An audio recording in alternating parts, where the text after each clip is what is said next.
Hello and welcome to a new episode of the Eastern Lariat podcast, your show for news, notes, reviews, and opinions on the world of Japanese pro wrestling here on cagematch.net. I'm your host, STRIGGA, as always joined by my man, Dylan.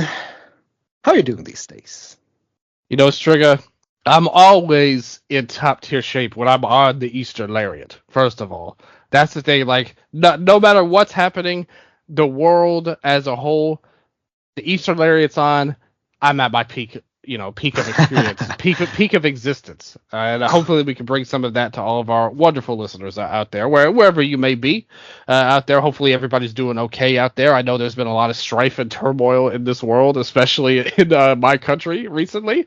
But on the other hand, say what you will, there's something else, STRIGGA, that you have to. There's a reckoning coming to Germany, and I think you know exactly what I'm talking about. Do I? This weekend, the Carolina Panthers play their game. I mean, one of the worst, international incidents that could ever happen. The Carolina Panthers have entered Germany. How are you going to deal with this, STRIGGA? Is that going to be the worst thing the United States has ever done to Germany? It depends on your perspective, I guess. I guess. It's not a good thing, is all I'm saying. Okay. I will say that in the defense of the Panthers, no, they did win last week in a miraculous fashion. Nobody could have predicted that happening. So it's possible. It's very possible and the Panthers are playing the Giants, which are 2-7 teams. Shout out Dean. Big All Japan fan, formerly Noah fan, who's been on our show, and we love him very much. He's very smart, but his team love the addition, former Noah fan. Yeah, former Noah fan. But his team sucks, much like mine. And it's the battle of Daniel Jones versus Bryce Young, and that is what the people I love. I love Germany. STRIGGA, obviously Flash is amazing. All the wrestling people from Germany are pretty cool. Lots of great people there. It's quite the pond over here with people doing stuff for pro wrestling, yeah. And pro wrestling, yeah, and obviously cagematch.net, one of Germany's greatest exports to the world that we are talking to right now. But even just in general, there's a lot of great culture there. How much beer has been consumed in Germany, STRIGGA, over the years? It had to be one of the top cultures of that. You're saying like ever? I mean, in the entire history of the planet. Yes, we can fill an ocean, I guess. Yes, exactly. Like even back to the days of the Vikings, the days of Assassin's Creed Valhalla. Yes, all of them. So lots of great stuff. Beautiful people, great guys, beautiful women. We've got to love. Shout out to Germany as a whole. And now you get to enjoy. Again, I didn't pray it as bad, but the more I'm thinking about it, if the Panthers win, we will be on an official winning streak, which no one could have predicted before. That will be the start of great things, I feel like. And I think Germany is the catalyst for that. And I think Germany has changed all of our lives by the Panthers winning more football games because of playing the Giants and the Saints realistically, but also being in Germany. I think the German power will just ignite the Panthers and we will fly to the sky, much like Icarus. I think we would fly towards the sun and then crash. But long story short, once again. Long story short, I'm very happy to be here.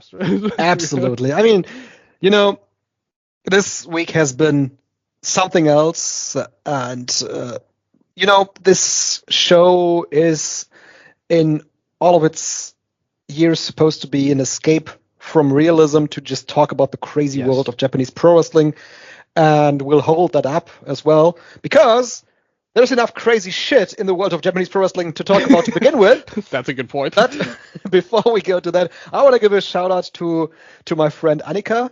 She recently just started listening to our podcast, Dylan.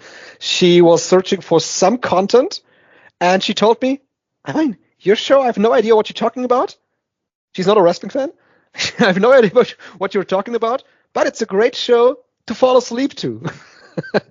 Well, and that was, but you followed up with it because you said that we have a very pleasant conversation, and that I thought was a nice compliment. Thank you, Annika. That's so nice. Very, very nice of you to listen, and I'm very happy that we can contribute to your life. I always say, I love that through this platform, we are able to impact people's lives. Obviously, not in a life-changing way, I would say, but a good way. Like we've impacted people, and I've got comments about that before as well. That we have added something to their lives, whether entertainment value. They laugh at, one of us saying something crazy or anything like that. Or just appreciate our insight and help improve their experience with Japanese wrestling. But we also are great voices to fall asleep to as well. That's an underrated selling point, I would say. Maybe we should do a sleep podcast, Just talk for hours and hours and hours to have people fall asleep. And on top of it, I think there's a big news that happened after the last episode that needs to be talked about right now. And in my opinion, we have to shout out Rarney, who commented on our YouTube videos. He was the one who met you. Yes, amazing. I was so happy. Yes, so thank you so much for reaching out to us. And like I said, the YouTube comments are a treat every episode. They're continually becoming one of my favorite parts. It's literally the opposite of any other YouTube comment section. I know. I've said that before because I remember a few years ago I don't know what was going on. I was doing some kind of research or something, but I looked up us on like our stuff on Reddit and stuff like that, and it was all positive. I mean, there was like one guy who was like, this guy sucks or whatever, but mostly it was like I was like all positive. Usually on Reddit and YouTube, it's like a war zone constantly. Like everyone hates everything, But for some reason, we have escaped that. For however that worked, I'm really thankful for this positive community that we have. So shout out to all of you. And that's something that I always tell my students. You have to consider that whenever you do something, anything, it doesn't matter what it is, you have to consider there is at least one person who think that what you does sucks. Yeah. And you just have to live with that. Yeah. I mean, like I said, obviously in the past there's been all kinds of crazy people that have come on Twitter and all of that stuff. But when it comes, like I said, YouTube and Reddit, you hear everyone else's stories about it. It's like the worst place ever. But in our circles, like we always get positive comments, or even if it's not in our circles, just people maybe reposting something that you put on Twitter or something we said on the show. It's always met with respect and positivity. And I do like to think that we have cultivated that ourselves as well. To be credible and whatnot and entertaining somewhat, but it definitely is on the fans. I've always said that it's proven. I mean, listen, the year-end awards, we're only a couple months away from those, and and the fans always deliver big for that. So the community, the Eastern Lariat family is like they're always killing it. Like that's year on year on year, and now, like I said, the YouTube comments have really stepped up since I started to put the videos on there this year, and I love the comments. So please, anybody who comments on us anywhere, but particularly on YouTube recently, know that I love you very much. Yes, absolutely. So, Dylan, the thing that we love so much that we talk about here, and I want to say, and I hope that's true, we tend to be very positive. We always search for the positives in the companies, in the shows, in the wrestlers that we talk about on this show. Of course, there's sometimes negatives, and those get talked about here, but usually not in a way that we just say this sucks and we don't want to ever hear about it.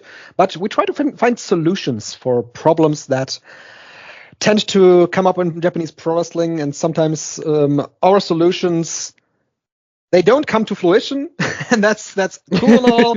But usually we tend to be very positive on things, and I think that we will be positive on some of those things, Dylan. So in recent shows, one of the staple of the recent shows was that we started out with talking about New Japan Pro Wrestling, and I think that would be the way to go here as well, with a lot of stuff being set up for Wrestle Kingdom and for Wrestle Dynasty as well in the Tokyo Dome. So we had the Power Struggle show from Eden Arena Osaka drawing a crowd of an official crowd of 3,773 fans. That was up from the second day of the G1 Climax, but down from the first day of the G1 this year in Osaka. I think it's an okay draw, considering all things that we have here, with the title being in the hands of Zack Sabre Jr. and the company just searching around who's supposed to be the next guys that they focus on these shows. And this show, of course, was headlined by the match between Zack Sabre Jr. and Shingo Takagi that went 30 minutes and a rating of 8.58 on Cage Match as we speak. And a match that I probably would have expected exactly how it was. It was a very quick-paced, high-octane exchange of big moves and submissions. You've coined this phrase about Zack Sabre Jr.'s style years ago, Dylan. You said World of Sports on speed about Zack Sabre Jr., and I feel that's pretty much what this match in the end was. It was a match that was designed to put Zack Sabre Jr. over, defeating a strong opponent in Shingo Takagi, who came in as never openweight champion, of course. And I think it achieved what it was supposed to be. You never thought, even though there were some close counts, you never thought that Shingo Takagi would be winning the title, because it wouldn't have made any sense at this point of the year. So it was just an effective title match without any really surprising elements to it, just to top off a show that overall I think was received very well in most parts of our bubble.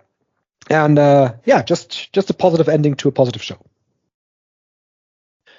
Yeah, I will say that, it's funny you mentioned about the draw, because if you listen to the English commentary, they said multiple times, like, oh, it's this packed house. There's not an empty seat in the building. They always say that. Yeah, everywhere is a packed house. But if you look at it, this actually did less than last year's Power Struggle without Umino and Ospreay in the main event. Mm-hmm. So somehow, that didn't happen. But I'm not hating, because I thought they did a really good job on commentary, actually, for the show. And they usually do. I would say that they've really settled in together as a great team. Quickly on that point, I really like how Walker Stewart has coined some phrases now that he always uses. The cerulean blue, for example, as a way spine on the pine. Yeah, as a synonym for the mat of New Japan Pro Wrestling, spine on the pine. It's got to be in the shoes for Kevin Knight. So really doing a great job. Yeah, he's really good. Yeah, I was impressed with him from the start. I think he's really only grown. I think Charlton has been energized by this partnership as well. I think so too. I do like how, though, whenever they talk about the AEW show, he calls it Wrestle Dynasty. There instead of Dynasty. Yeah. So the British element. You can't take the British element out of him.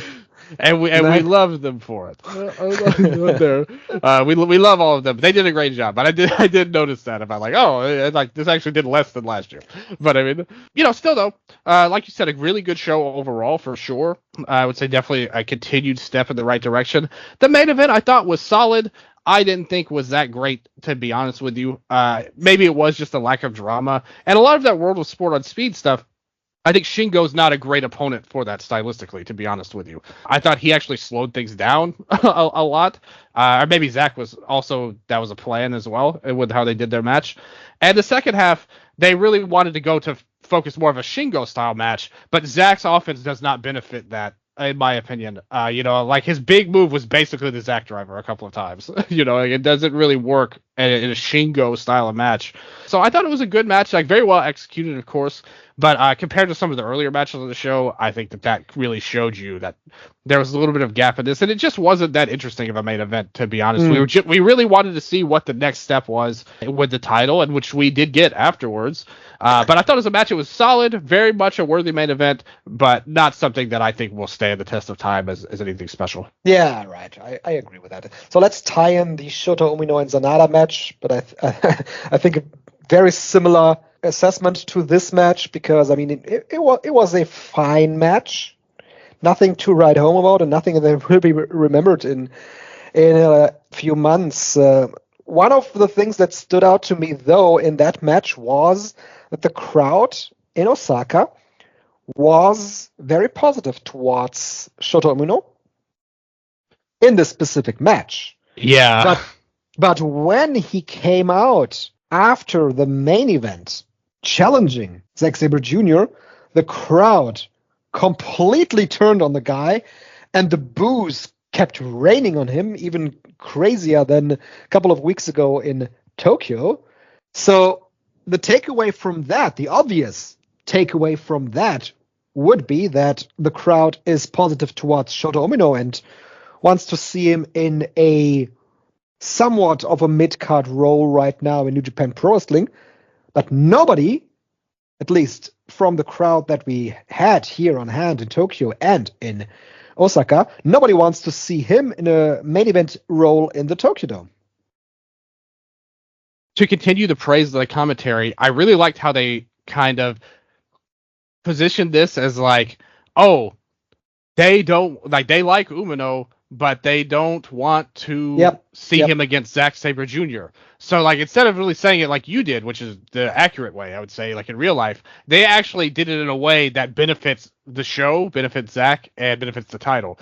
That they don't think he's worthy of this particular guy, more so than just him being a main eventer, which, I mean, I agree with you completely, obviously. But I love the way they handled that. And I like that they didn't shy away from it by saying they did like him earlier, like in the card. And so on paper, the logic's a little weird from the fans. But I think when you say it, when you recognize what you said as the truth, it makes perfect sense why they reacted that way. The match, I will say, shout out to Mamo. This was her first New Japan show that she watched in a long time with me and Ken. And she liked every match on the show except this one, SANADA and Umino. And I thought it, like you said, it was a fine match, like nothing wrong with it per se, but another one that wasn't that interesting. And I did think that in hindsight they were kind of foreshadowing. I mean, it wasn't even in hindsight at the time with what happened after the match. They were foreshadowing what was to come with SANADA. That's time for a change when he rejected his handshake afterwards. So, yeah, what we had in the semi-main then was the match for the Global Heavyweight Championship with David Finlay going over Taichi, and of course there was this heavy storyline element in the match with SANADA coming out near the end of the match, seemingly cheering on his Just Five Guys stablemate, Taichi. And he was standing there for quite a bit before Taichi did he hit the super kick or the Black Mephisto? I'm not sure what the Black Mephisto. The Black Mephisto. The super kick was before that, right? Yeah. The Black Mephisto in the middle of the ring, and the ref was pulled out. And I gotta say, I really like how Taichi played it. Yeah, because from the vantage point that he was at, he had no chance to see who it really was. And he kept looking at Gedo. Yeah. And Gedo kept saying, it wasn't me, don't look at me. While SANADA was just standing there. SANADA, even it took so long that SANADA almost missed his spot because he was unzipping his jacket before Taichi looked at him. But he kept away from that. And then when Taichi finally looked at him, there was this stare of disbelief. I had no idea that Taichi was able to play that part so well like he did. You know, Strigga, I was doing some rankings on the New Japan roster and using stuff. I was kind of making stuff. It's a show idea I never pitched to you, but I would love to do it one day. Kind of a scouting exercise. Kind of taking all the parts of a wrestler. You know, wrestling, charisma, look, upside, all that stuff. Why do we see these people getting pushed? And Taichi was like one of the ones that ranked very high for me. Like when you consider everything, all part of a wrestler, work, look, charisma, all that stuff. I feel like he's one of the more underrated guys on New Japan right now, and I think he's come such a long way. And this was another example. I thought I totally agree with you that he made this turn so much more than what it could have been with his acting. And it reminded me, remember when Axis split up in Noah? Oh. And, Nakajima was being his heelish self at the time. But Go was very, like, sad. It was like a sad reaction, not a wanting revenge reaction. This was like this. It's like he didn't hate SANADA and wanted to kill him. He was heartbroken that his friend had betrayed him. It was almost like a breakup. You know? Yeah. When someone breaks up with you out of the blue, at least you think it's out of the blue, and you just sit there and say, no, that can't happen to me right now. Well, I have some experience with this. Very recent ones. Didn't want to open a wound there. So yeah, I do get where you're coming from, though. Obviously, this was a platonic relationship, but still, I mean, you can still be heartbroken over that. Like, sure. If you turned on me, STRIGGA, I would be heartbroken. I wouldn't hate you for it. I wouldn't turn on you. On there. If you wanted to be like SANADA, turn on me, which I don't think a lot of people want to be like SANADA. I was just gonna say, I will not be like SANADA. I can promise you. Okay, well, that's good stuff there. I will say though, when he revealed the shirt, it got a huge reaction from the crowd. Like they couldn't believe this either. It was such a great executed turn. Yeah. That and the match was really good before that too. By the way, I thought that they did a great job. I thought Taichi totally stepped up to the plate in this role, going for the title against Finlay. And I think that Finlay, obviously, he's been one of the more consistent and best workers that they've had over the last multiple months. And I thought his charisma really shone well. Mama was into this match for sure once again, and she couldn't believe it when SANADA turned on him there, and why that happened. Because at first she started hating off Taichi just because of his look, the singing, and all of that stuff. She didn't really like all of that, but he won her over by his wrestling in this match. And I thought they did a great job with the back, because they really built it around a spot where he did the backdrop over the rope and Finlay hit the apron. And I thought Finlay did a great job selling that. Yeah. And it was a great bump. It was a sick bump too.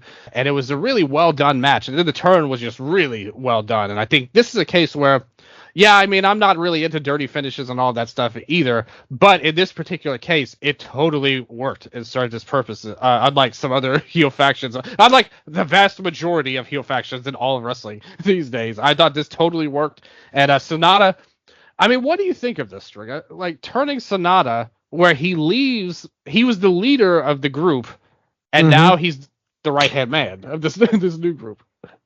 It sets him back somewhat. It sets him back to the days where he was in LIJ as the second guy in the group, or maybe even the third guy in the group in LIJ when Shingo Takagi came in. Yeah. It's been the story of SANADA's year, I guess, right?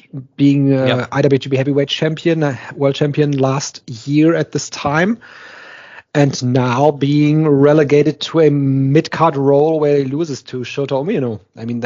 That's where he is right now, and I think in the leading role in just 5 guys might have been a bit too much for the guy. Yeah. He is somewhat charismatic, but not leading role charismatic. That's just never been his forte to go with. So might be better off with the Bullet Club War Dogs. The thing, though, that irritates me about this turn right now, the obvious thing is Jake Lee probably not back in time, so they needed someone else to team with Gabe Kidd in the tag league. That's SANADA's role right now, so he is basically Jake Lee. I don't know if you want to be that, but that's fine. The thing that irritates me, though, is that now there is no one from just however many guys there are left, because Yuya Uemura isn't even back yet. And that's the thing that the irritating part about. There is nobody from just however much guys left to fight against David Finlay. So what they did now, they somewhat ended this story without even beginning the story. Yeah. So it was such a drastic cut of Finlay just saying, "Hey, Tsuji, I want to face yeah. the Tokyo Dome. Like, yeah, what the fuck? Yeah, that totally was nonsensical. We do have to praise that they've eliminated the disgusting propaganda for Five Guys, the worst restaurant in the history of the world. So I'm very happy about that for sure. This name is now gone, hopefully. But you're totally right. Like, this really can't go anywhere because it's such a lopsided group. It's basically what I said last time about Yuya Uemura. They were setting up opponents for David Finlay. And that's the thing. Uemura would have been the guy in the Tokyo Dome, but that's the out that they had. Yep. It's not the best way to go, but it is at least somewhat tied to Uemura because Tsuji was his last opponent. Yeah, and you had said that at first last month, or the last episode, and it was right. Ultimately, like you said, I really liked our idea of Tsuji versus Shingo. To be honest with you, like, I think that would have been a better way to go, considering what they're setting up with Hiromu and Naito. And we'll see how that plays out. We'll talk about Tag League in a second. But if they are going to do that match, I think Tsuji and Shingo as the other main match of the show, I think would have elevated that match a lot. Tsuji and Finlay would be a good match. Tsuji is great, man. Like, him walking out, he had such like huge swag levels. Like, walking out, had the big smile on the whole time. Touch shit on Finlay. It was good. Like, it's like, man, this guy is a main eventer. And that match will be really good, no doubt. And I think that they've really done a lot of good with Finlay lately. I think they really fumbled the bag earlier this year after the cage match where they had Nemeth get the belt. That should have never happened. Like, he should have been the champion this whole year.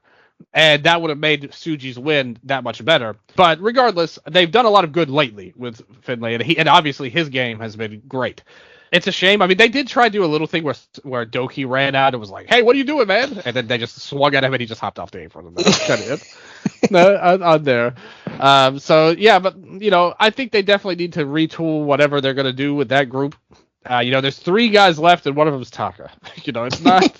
It's not the strongest group right now, to say the least. But yeah, we'll see how that goes. I do like that what they kind of teased at the press conference, where Finlay mentioned that somebody's gunning for him in his own, setting up something like a turn in the future for him, which I think makes a lot of sense for the War Dogs aesthetic that they would have if a Gabe Kidd goes after Finlay or something like that. And it's in the history of the Bullet Club that the leader eventually gets turned on by one of those up-and-coming guys who then take over. Exactly. This is they're setting up the perfect turn for him where he can drop the belt to Tsuji. The rest of the War Dogs are pissed. He's not the leader anymore. And they turn on him. And that sets up a lot of stuff in the future. And elevates somebody like a Kid. Yeah, and also makes sense to have Gate Kid oppose Kenny Omega, because that's exactly what Kenny Omega did. Yeah, exactly. It's really good storytelling up and down with this War Dogs right now, and I love what they did. But I do agree with your point about SANADA and the group itself, just 5 guys. But more so SANADA for me personally, it's like you were the leader and now you've chosen to be a subordinate. It doesn't make that much sense. But I do agree with what you said about him, though. I thought he had more charisma as the guy who's smirking as bad stuff is happening than I'm the ace of the company. The protagonist of the story is not SANADA's role. No. Yeah, exactly. He's better as as a heelish prick guy, but not a main eventer. In my opinion, heelish prick sidekick guy. Exactly. That's a great role for him. And I like I said, I'd say I didn't love this match with Umino, but I think overall he's wrestled better this year than he did last year in general. I think he's improved in the ring quite a bit. But also, he was really going nowhere, as the leader of 5 guys, and now this gives him a role. And so I understand why they did it, and we'll see where it comes. But I also agree what's going to happen when Jake comes back. It's you've got 2 of the same type of guy right now on here. I don't know about Jake, because I mean, sure, they signed him, but SANADA feels like more of a guy that they would focus on and rely on than Jake Lee. I mean, Jake Lee hasn't been in there for too long and got hurt really quickly. Yeah. Not a good outlook for him. Yeah, and I think they're both similarly uncharismatic players. I think SANADA wrestled better than him recently, even though, like, before, if you'd asked me 2 years ago, I would have said Jake is a better wrestler than SANADA. But I think lately, Jake's G1 run was so negative that I think that kind of took some shine off of him. So we're going to have to see where they go with him. That's another interesting point, at least. It gives us something to think about and talk about, at least. Like, where will they go with him? And that's more than you can say, usually, for Jake, to be honest. It's like, oh, there's something that could be interesting coming out of this. And we'll see. I think that could be another thing. Like, maybe they kick somebody else out along with Finlay. Like, it doesn't have to be Jake, but it could be somebody else. But still, I think, you can kind of split these groups off into another Bullet Club Civil War scenario. Yes. If they want to. Like, yet another one. And I totally agree with you about a Kid and Omega, what they did with him. That was very smart. Yeah. Should have showed it on air, though. I don't really like that part of the New Japan shows that they do important stuff that advances storylines but don't show it on air. In some ways, Strigga, I agree with you, I think, but I also kind of like that it feels like this is something that wasn't supposed to happen. Like when it seems like it's like a chaotic vibe. Like we weren't expecting it, because if you had a camera on him, it's like, okay, well you knew he was going to attack him. Why you have the camera right here? With that, it's like we were totally unprepared. They had a camera on them. Yeah, but they didn't show it on the show. Yeah. Okay, there was video footage of this, or they put it on Twitter or something, because I didn't see that. There was at least a photographer around. Oh, okay. Well, I mean, that's and there were pictures from it. I think I saw a video too. Oh, okay. Well, if there was a video, that undercuts what I was saying. Then I agree with you in that case. But I like the idea of, like, things are so out of control, nobody expected this to happen. He just went rogue and attacked Omega. I like that. But if they filmed it and put it online, that totally undercuts that. And I agree with you. If you're going to do that, just put it on the show. Yeah. Not finding it right now, but So it depends on how accurate. Might have been just photographic footage of that. I'm okay with that. Did I stand by my point? Because the idea of a photographer being around backstage is very logical. The idea of a full camera crew being back there is like, yeah, exactly. So I actually kind of like that it adds, like, this wasn't supposed to happen. So that's my feeling. I mean, but I get what you're saying too. Yeah. Let's go to one of those remaining guys from the guys group, Doki, who defeated Master Wato by That's what they should just be called, Strigga, the guys. The guys. Yeah. Master Wato by referee stoppage in the Doki Choki stretchy thing that he has. Fine match. Good stuff. Good junior title match with some risky stuff to the outside. Wato returned in a good way. Lost though. I don't know where he's supposed to go now after losing to Doki, but they focused on Doki and Desperado for the Tokyo Dome, which is a good match to go with. And overall an enjoyable junior title match, I'd say. I thought this was a good match, and I think they deserve a ton of credit for following what the match that came before them. Oh, yes. True. I thought this was a really strong match and a good re-debut for Wato. I think Doki's run as champion continues to be strong. I think I really liked how they've handled this title reign. They had him defeat old guys at the start, and then gave him a good babyface moment last month where he squashed Show. It was more of an angle than a match with the Kishin Doki thing. And now this was like his first contemporary challenger, and I thought that he did a great job in it. I think Doki's had a lot of every match has been a different vibe to it, and I think he's been a great champion. I think Wato looked really good here coming back. I liked a lot of the submission work that they did. Mm-hmm. They did some stuff. It wasn't, again, coming after the last match, it was nowhere near the level of, like, high flying, traditional cruiserweight style action, but I thought they did a really good all around match. You even saw Wato hit the Tenzan Tombstone driver at one point here. That looked disastrous, man. Yeah, it looked more like an Emerald Flosion how he did it, because he landed on his side almost. I was thinking he was going for that, but then he turned it around to the TTD. Yeah, exactly. So that's another. I remember us criticizing that when he started. It's like because he's doing all this different stuff. He does the RPP, like the spiral tap, and then you do the Tenzon move, then you do the kicks. It's like, what do you want this guy to be? Like you've got him working all these similar styles, and I think now he's really honed himself in what they had at the start. He's really toned it down in a way that I think really works. Like the look he's got is much better than where he was at for sure before. They showed that was one of the saddest parts is that in the pre-show video they showed him when he re-debuted, and it was awful, like that blue hair and stuff. I think they had to get away from all of that. They mentioned that he had family in the front row. He was here 15 years ago. And this is when he decided he needed to be a wrestler, was because of the Super Juniors. And I thought that's just great storytelling, and I thought he wrestled good.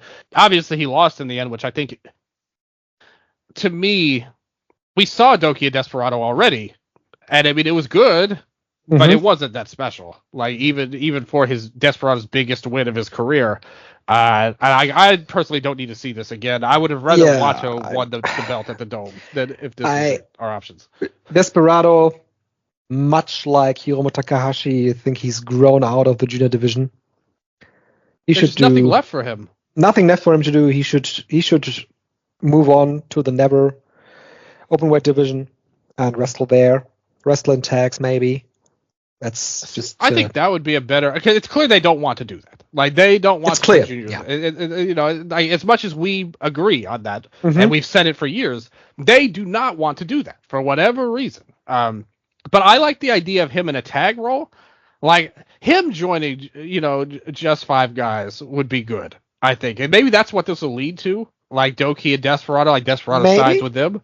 I think Despy as a long-term partner with Taichi could be good. Yeah, Despy would be a really charismatic leader. Yeah, you could if you want to really push Despy, then put him at the focus of the group. Yeah, good mic worker. Even in this promo he had afterwards, you could tell he's like super charismatic guy. And Doki was just standing there like, come on, man, I just had this match. Why are you going on and on about this? And so it was very funny. Desperado was great on the mic and is obviously a very good performer in the ring. So it's nothing against Desperado. It's just in this division. And I felt the same way when he went to the finals of the junior tournament. I get that it was a big moment and it kind of had to happen story-wise. But I'm just not that interested in anything he does at this point in this division. So I think a good shakeup. Put him. I love your idea. Put him in charge of the guys, and have him team with Doki, team with Taichi. You can form a little group out of all these guys. I like it. I think that's where they need to go. But I would have Doki win the match at the Dome personally over Desperado being the champion again. Yeah, I don't think that's happening. You think Despy will win the belt? Yeah. Well, see, that kind of undercuts him being the leader or anything like that. Like he'll just be the junior champion. Which I mean, I agree. I think that it's more likely. This whole push is he's been there a long time, so we're giving him the spot. Like to me, Wato would have been a better Dome opponent, but it's fine. Yep. Like it'll be a good match. Like it'll be good. Even if he's just a junior champion, I mean, that's a consistent role. It's not that interesting for me personally, but Despy's got a ton of fans, especially in the West. So people should be happy with that. And I think the match will be really good. Their first one, again, it wasn't that great, but I think it'll be good nonetheless. I have to admit, Dylan, that I was a liar on our last show. Actually, on the last show, I was not a liar, but I couldn't resist, and I watched some of the matches of the... Once again, very inconsequential Super Junior Tag League. But I chose matches that I watched, and I specifically focused on the Ichiban Sweet Boys and on Catch 22, because overall those were the best two teams in that tournament. And the best two made it to the final. And they had a great junior tag team match here with... The idea being to put over Kosei Fujita Strong, and I really like how they've handled him this year. Putting him alongside TMDK has helped him tremendously to not only improve inside the ring. One of the best stories is him perfecting the leg roll clutch hold that he couldn't do years ago, and then he always tried, he always failed, but now he is able to do the leg roll clutch hold very well. And with him turning to TMDK, he has improved in the ring, but more so, he always was very good to begin with, but also in a role that he's able to talk, that he's able to carry himself like a star. And we have those guys on the roster, like you said about Yoda Tsuji, Roy Oiwise, one other guy, and Kosei Fujita. There's guys that carry themselves like stars and that get great reactions from the crowd. And Oiwa was even here, ringside. And Catch 22, man, Akira and TJP, they've developed such amazing teamwork. It's just out of this world great what these guys. I think they could very well be blindfolded and still be able to do their signature moves in a way that it looks impactful while still being very safe. These guys, I couldn't praise this team enough. And they were great opponents for Kosei Fujita, for Robbie Eagles in this particular role. Yeah, just this was great stuff. And just looking around the card, maybe the best match of the show. I thought it was like easily the best match of the show, in my opinion. The tournament, it sucked. Like I said, it was the worst of the year of any tournament, in my opinion. I think it was totally, not just inconsequential, but totally average with low effort from every team, practically. Outside of maybe Capitan Suicida. Like I said, he really put his best foot forward. And the Velocities, I think, tried. I won't say they didn't try. That's what I will say about them. None of the matches are worth watching. I would say outside of maybe on the night 3, you had Catch 22 versus Roppongi Vice. That was my favorite match of the tournament. I know on that show, one of those matches got a huge rating. Let me look this up here. It was the War Dogs versus Ichiban Sweet Boys. That got a huge rating. I personally like the main event more, but if you want to watch both of them, that's fine. If you don't watch any of them, that's also fine. I would say what you need to watch is this match, because this Fujita and Eagles, man, this was like an amazing performance. Like the speed these 4 men worked at was so good. They did execute all of their moves so well, but just the speed of it all was next generation level. You know, nobody else could do this or has done this that we've seen this year. And this way that it's so clean. Everything worked out how it was supposed to. Last second dives on the 2.9 counts were totally right. Nothing was flawed. You know, the pins, because even before the ending with the leg roll clutch, they had multiple flash pins that set that up. And I thought it worked out so perfectly, up and down. Akira TJP, amazing tag team. Just the chemistry is so strong, and they've always been good. But when you get matched up in a match like this that has real stakes, the ending of the tournament, a team the caliber of Eagles, who to me is one of the best juniors of anybody in the company. I was just going to say, he may be the best junior tag team wrestler they've had in the last couple of years, in the last 5 to 6 years, because remember, it all started out with him and Ospreay being in a team as Birds of Prey. Amazing matches in their short existence in New Japan. It continued with Flying Tiger, that gave Tiger Mask. It gave Tiger Mask a completely new role, and it gave him some substance again to once again be junior tag champion. And now he has adopted Kosei Fujita, and they developed amazing tag team chemistry as well. So, and while he was champion with the Tiger Mask, he was also the junior champion of the singles division. So yes, Robbie Eagles, man, one of the best guys in the junior division. Yeah, not just tag, he's just one of the best guys to me, of any, like, junior or heavyweight, in my opinion. Like, I think he's one of the best workers they've got, along with TJP. Because when they were in the ring, it was magical. And Akira's just grown so much. Just a fantastic performer. He's another one, I think, you know, these guys, like these War Dogs guys, not the other two, but, you know, when they did the Empire and the War Dogs matches, they had so much upside with these two. And they kind of like did the weird TJP heavyweight stuff for a little while there. For one match. Well, he had 2 matches. Come on, he was in the Cup. He was in that G1 qualifier. It was 2 times as many matches, and I've said, I'm sorry. See, look at that, to double the matches. But it's just that they teased it. It didn't really go anywhere. Akira, they didn't really do anything with either.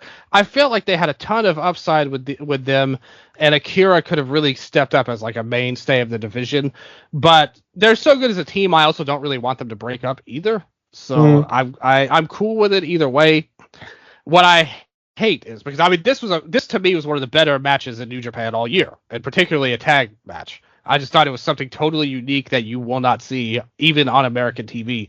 This was a great week for tag wrestling. They had the Private Party and Young Bucks match on Dynamite that same week, and this match blew that away in ring to me. And I think that as great as this was, and as cool as it was for Fujita to get the win, for sure, they really did a great job putting him over, and I'm super happy for Eagles. He deserves a lot. I love the trophy. The Benoit popped for this big. The trophy was like a trophy, and then you split it in half. So if you put the 2 halves of the trophy together, it makes a singular trophy, and I think that's really cool for a tag team. It's way better. The G1 trophy is one of the worst in my opinion. Like, it's a total piece of junk like that they give out. And it used to be they had all of these great trophies that made it seem like a huge deal, and they give it this bullcrap one now. This Super Junior Tag League trophy is way better. But regardless of that, what I hated, where is this going? Another multi-man. As another 4-way tag team match in the Tokyo Dome. Why? Why? Because you have to get these guys on the card. That's the thing. That's the real reason why, but just let us have our match, man. Yeah. Let us make this tournament mean something. It already sucked from a quality standpoint. Now it's not only is it bad, it's totally meaningless. Like, this tournament had no effect on anything. They won the tournament and immediately got the same thing as 2 other teams. Stupid. And that match would have been so much better as just a 2-on-2 match. I would have been legit interested in that, especially after this match. To add the War Dogs into it, God, why? Like, that totally messes up the vibe of that match, in my opinion. I mean, even the 3-way, I think the War Dogs are the worst team of the 4 by leaps and bounds, in my opinion. And I think they really take away from the style because they just don't work the same style as the other teams. I think if you were to have an explosive match like this with the Jet Setters, I think that could have been a great match too. But now I think it's going to be a totally forgettable and meaningless undercard tag. So nonsense, and takes away from it. Same old, I guess, right? With that. This is why we have the Rambo Stringer to put these guys. I'd feel sad for Catch 2 if they didn't make the card, but still, this is why you have the Rambo to put these teams that didn't make it in. You don't have to do this. I know. Great match. Everybody should watch it though. Mm-hmm. Yeah, one more point two more points actually that are somewhat of importance is the United Empire, Great Okan and Hinari winning the tag team title of TMDK. They now only hold one set of New Japan tag team titles. Great. With the strong tag team title. Fine match. Wasn't into the TMDK run.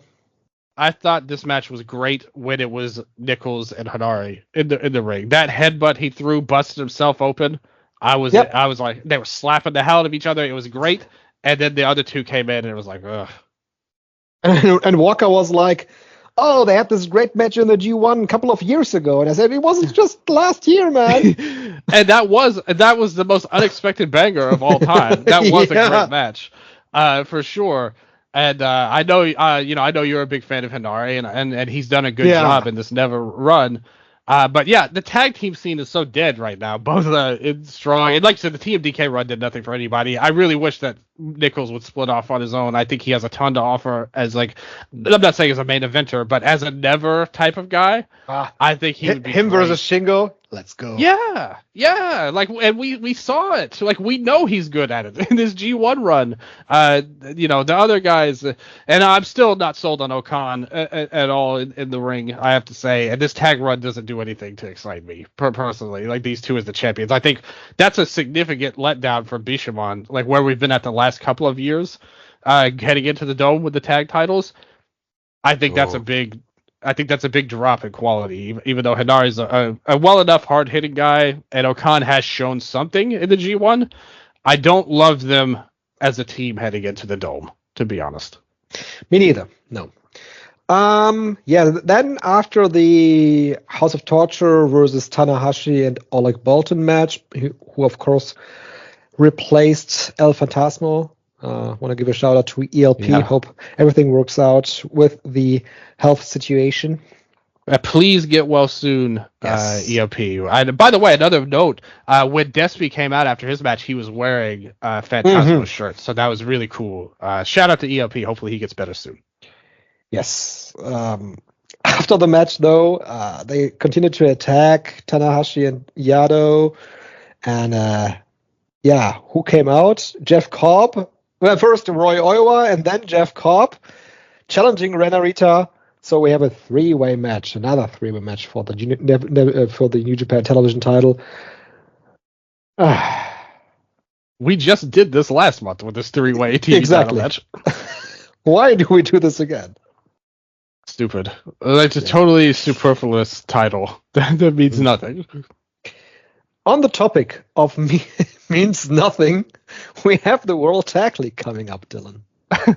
Okay, one thing real quick. Yeah. What did you think of Omega's segment here? Like his promo? Yeah, I mean, it was good for him to be able to return in front of the crowd. I mean, but we should have talk about Wrestle Dynasty before we go out to the Tag League. Yeah, it was just such a perfect segue for me to use. No, I thought he looked good, and I thought he had fun being out there in front of the Japanese crowd, and the words really felt heartfelt when he said that he wanted to return here in New Japan Pro Wrestling for this audience. So it was really done well. Maybe they could have done an angle here in the ring, which would have been more effective, I guess. But the way that kind of plays into your point earlier about Kid. Like, what if Kid had ran out and attacked him here, and we saw it? It would have been so much more effective, I guess. So, I mean, it was a good way to have him return to New Japan Pro Wrestling. I don't think it moved any tickets to have Kenny Omega speak on the show, but it was a nice addition. Yeah, totally agree. Like I said, it didn't add that much to the show, but I do think he's an important piece of Wrestle Dynasty. And the fact that they had him specifically say that rather than the Dome, I think is really good. And they basically set up, because in the promo he was saying, I want to face one of the young guys that New Japan has. Yeah. And that's where we're going. That's where we're going, yes. So it makes perfect sense. I thought it was interesting how he mentioned that New Japan is still the best wrestling in the world, not his own company that we have, which claims that the best wrestle there.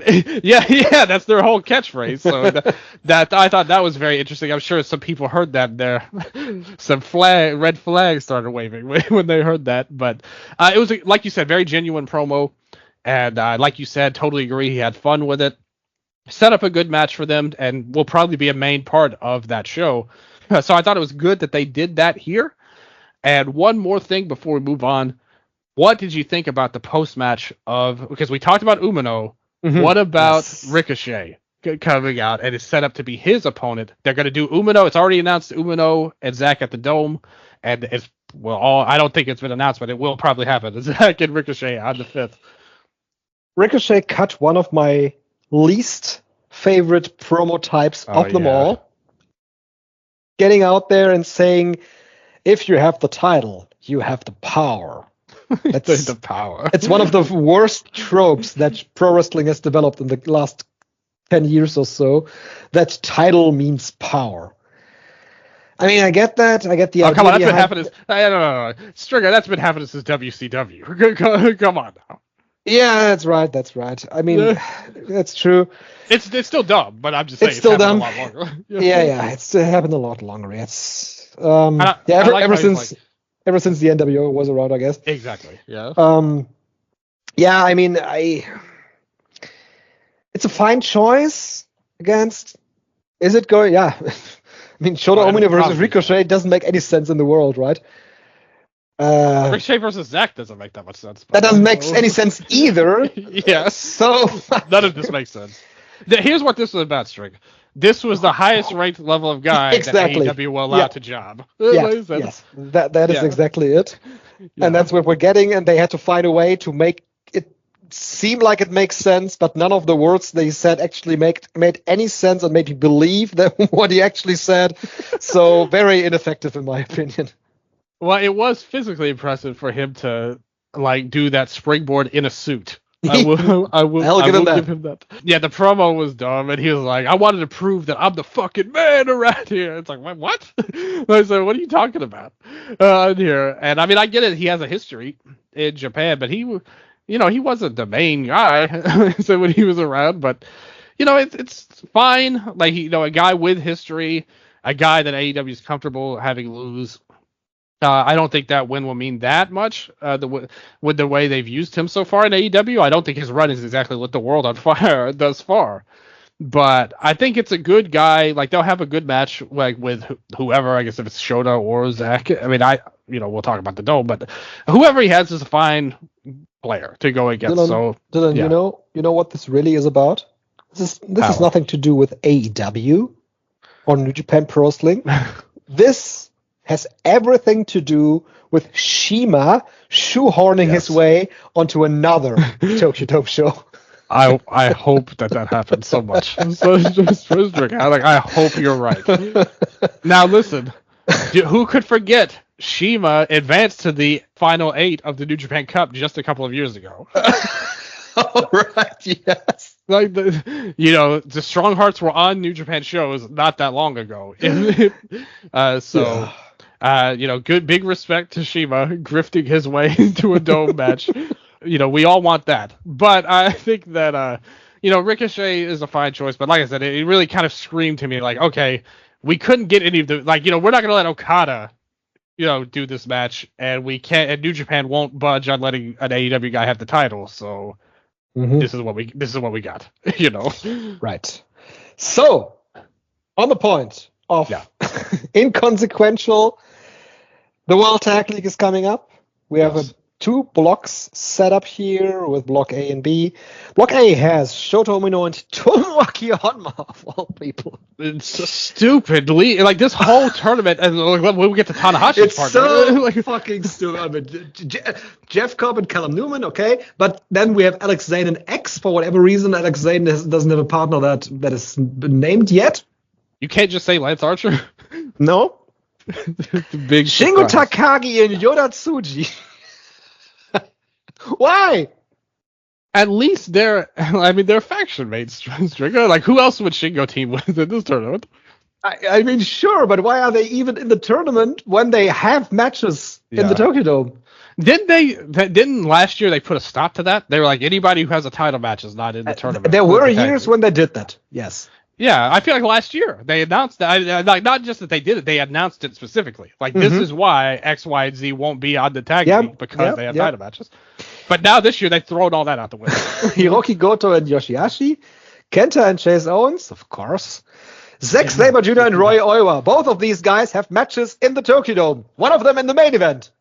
And neither should take falls. Like right now. That's exactly true. Yeah. Sanada and Gabe Kidd. I feel they might as well be winning the tag league. It's Gabe Kidd and fake, like fake, Jake Lee. Yeah, fake Jake Lee. Fake Lee is the movie now. Yeah, but no, it's like, it's like he's replacing Jake, and it's like, why are you not putting more thought in this whole thing right now? Hiroshi Tanahashi and Yado, Tom Phillips and Stevie Phillips from the New Zealand part of New Japan Pro Wrestling. Taichi and Taka Michinoku. There's the junior. Yeah. Yeah, there you go. Taka. Old school team right now. Taka Taichi Mania coming back. Great Okan and Hinari, the champions right now. Toru Yano and Oleg Bolton. Evil and Renarita.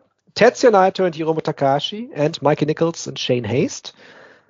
All right, so finals. Let's look at the final day.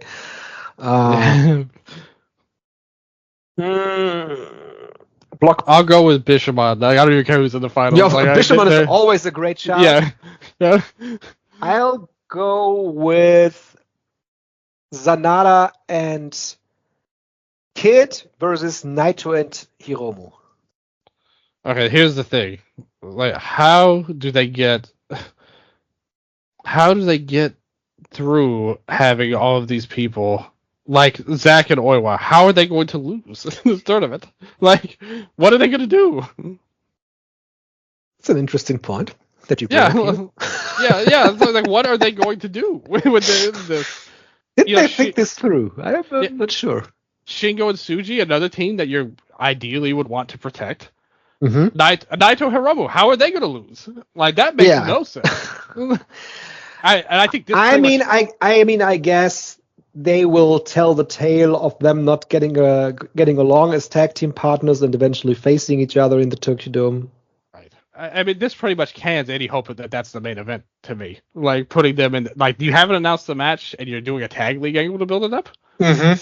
Like that's a very mid-card storyline. Yeah, that to me says the belt is the main event, which is it's not as interesting as this match. Like I to be honest with you, I the only way I could think of is if they really go all the way with it and just put the fan vote on there, like Naito and Hiromu versus. That's the only way this makes sense. Like, and I mean, I'm not in favor of that already. But they would have very little time actually to get that vote done, right? Because, well, actually, there's 3 weeks until the Tokyo Dome. Why are they wasting their time with this? Like, with Naito's match? Like, never mind just this Naito and Hiromu. Like, why? Like, this should be one of your marquee matches. Do they know this? That is another excellent question on your part. Yeah. Like, what are they doing with this? It's crazy to me. The tournament itself, like I said, is, like you said, inconsequential ultimately. But just the way they're building to some of these dome matches is like really weird. Like, ultimately, and maybe it'll all work out, and maybe they will do the fan vote, and it'll be a big part of Shota's story. I suppose. But right now, right now, it definitely looks like some things could have been thought through better. Maybe they'll just go with a lot of draws for some of these teams. Did we get a time limit for these matches announced? Let's see. Stardom rules, 15 minutes. Since there's nothing specifically mentioned in the announcements of the teams, I will assume. Wait a minute. I will go to the first show of the World Tag League and look at the card. Yeah, I mean, I would guess it would be 30 minutes. 30 minutes. Yeah. I guess they will not do too many draws. Yeah, maybe a DQ finish, something like that. Yeah, lots of fuck finishes. I mean, this tournament's... I mean, I guess it's somewhat interesting because they have all the main names. I mean, what happened was they probably did what they did last year with none of the title matches in, and they realized, oh, nobody wants to see this. So we're going to actually try a draw and put all of our biggest stars in this tournament, and we'll see how it goes. Maybe. Which, I mean, is logical in some ways, but it makes the storytelling really uneven. It's so funny that sometimes they have these new ideas that they advance. Sometimes they really think outside the box, and they have turned around so many guys to different groups. And this year they have had this idea of Kosei Fujita being advanced in the junior division without his excursion, but they are so limited to the schedule that they have had for years and years and years, and they've failed to create any kind of excitement for this part of the year, and it's been going on ever since New Japan World has been around, and that's been over 10 years now. It used to be that like all the top stars won the tournament, but they'd pair them with a lost post usually. So like, what about Captain Ace? Captain New Japan and Tanahashi team. Like they were like a tag team like 3 or 4 years in a row. Like in this tag league. So something easy. They could lose all their matches and Tanahashi doesn't take any falls. And this one, they're actually putting the stars together. So people are going to have to take losses. And I don't know how they're going to get around this heading in, unless some people they're just down on for whatever reason. It's just, we'll see what happens. Maybe this will be the year Bishamon doesn't make the finals of the tournament. Yeah, but maybe. I do agree. Like, imagine, and so here's the thing on top of it. This is why this is bad, like what they're doing this year. Let's say Shingo and Hiromu won the tag league. Then what? Then you don't get their match. You mean Naito and Hiromu? Yeah, Naito and Hiromu. Then what? Like, then you don't get their match. Yeah, so they have to lose by purpose. Or well, what if Tsuji and Shingo win? Accidentally win the tag league.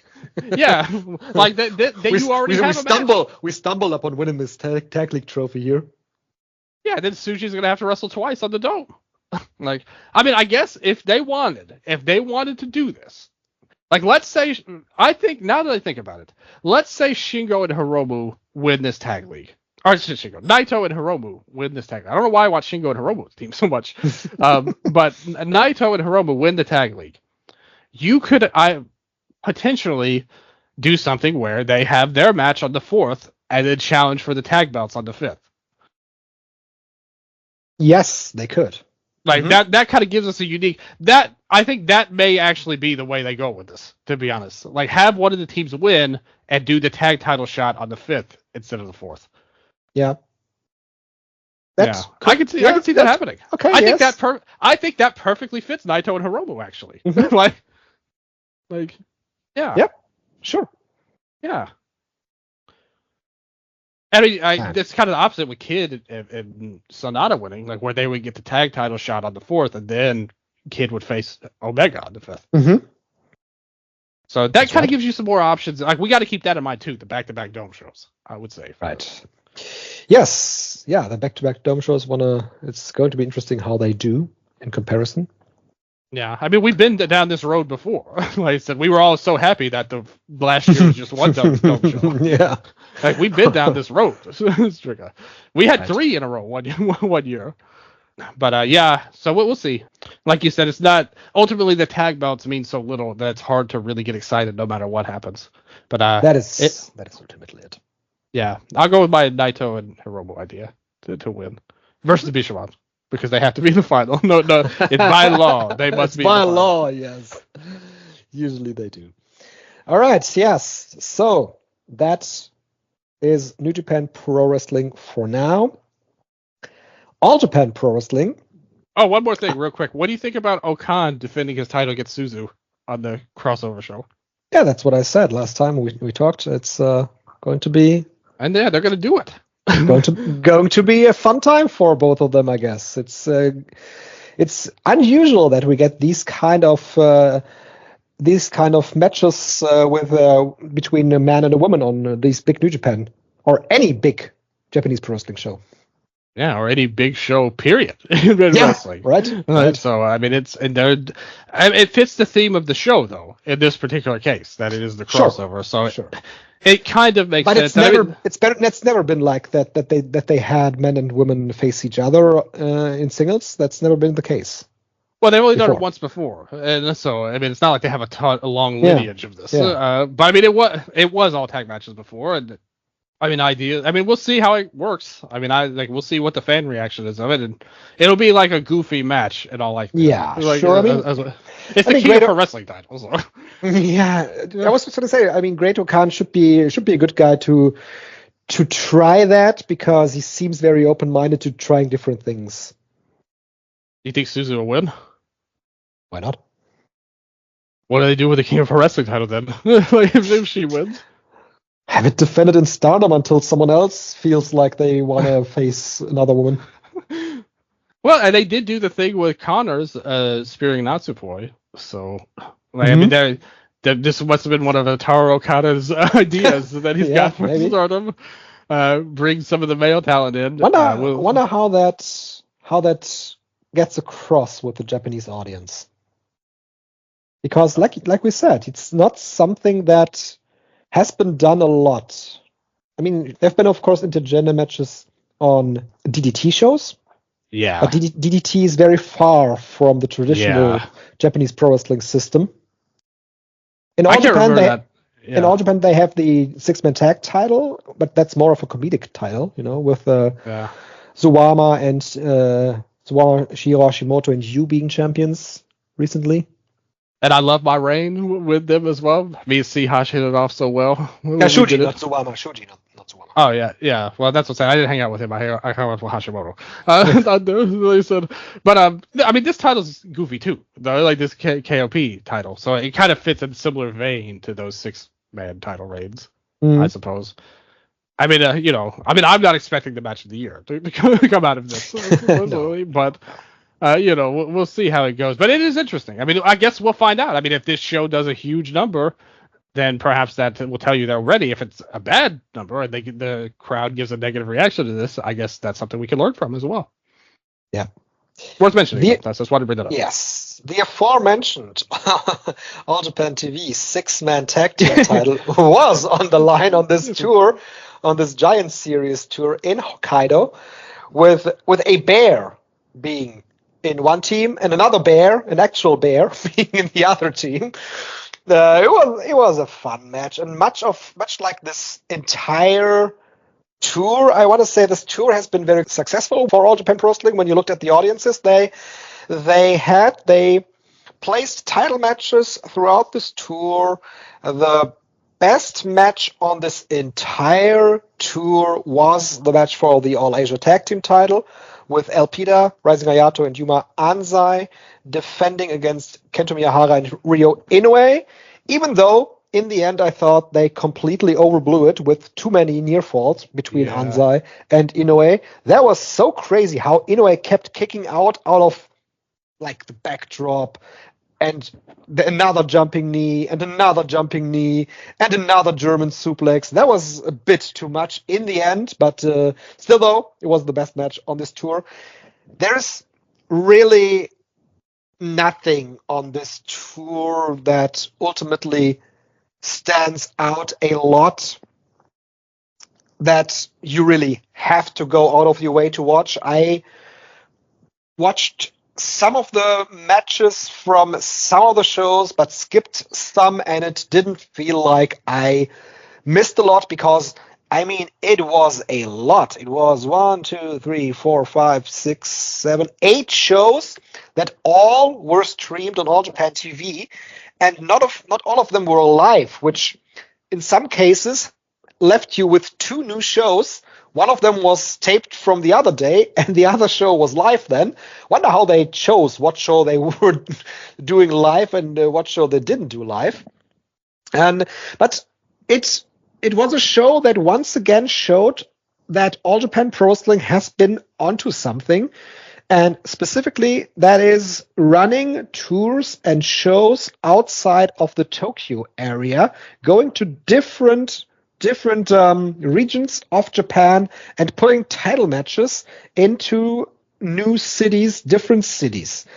And the idea of that was very fruitful for them, and once again shows that their business model this year has been quite successful.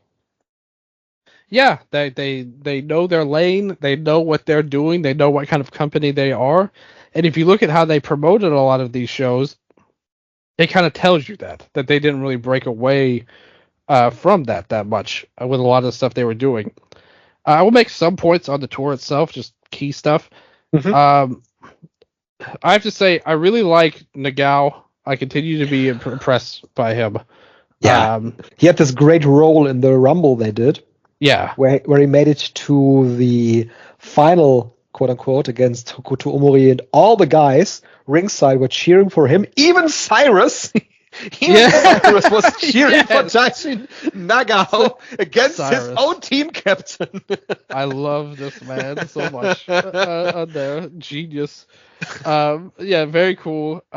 His match versus Anzai as well on the tour. Nagao really showed a lot here. So I like the best finishes on the tour was Ren Ayabe just hitting the back body drop on Nagao, because Ayabe is just legitimately almost 2 meters tall. He's 2 meters tall actually. He's 6'7". Taishin, of course, being a junior and just being a rookie, it felt like he just flew from heaven and crashed and burned. So that was a great finish. Yeah, and I think that I liked what they did there. I gotta say, I'm not saying that.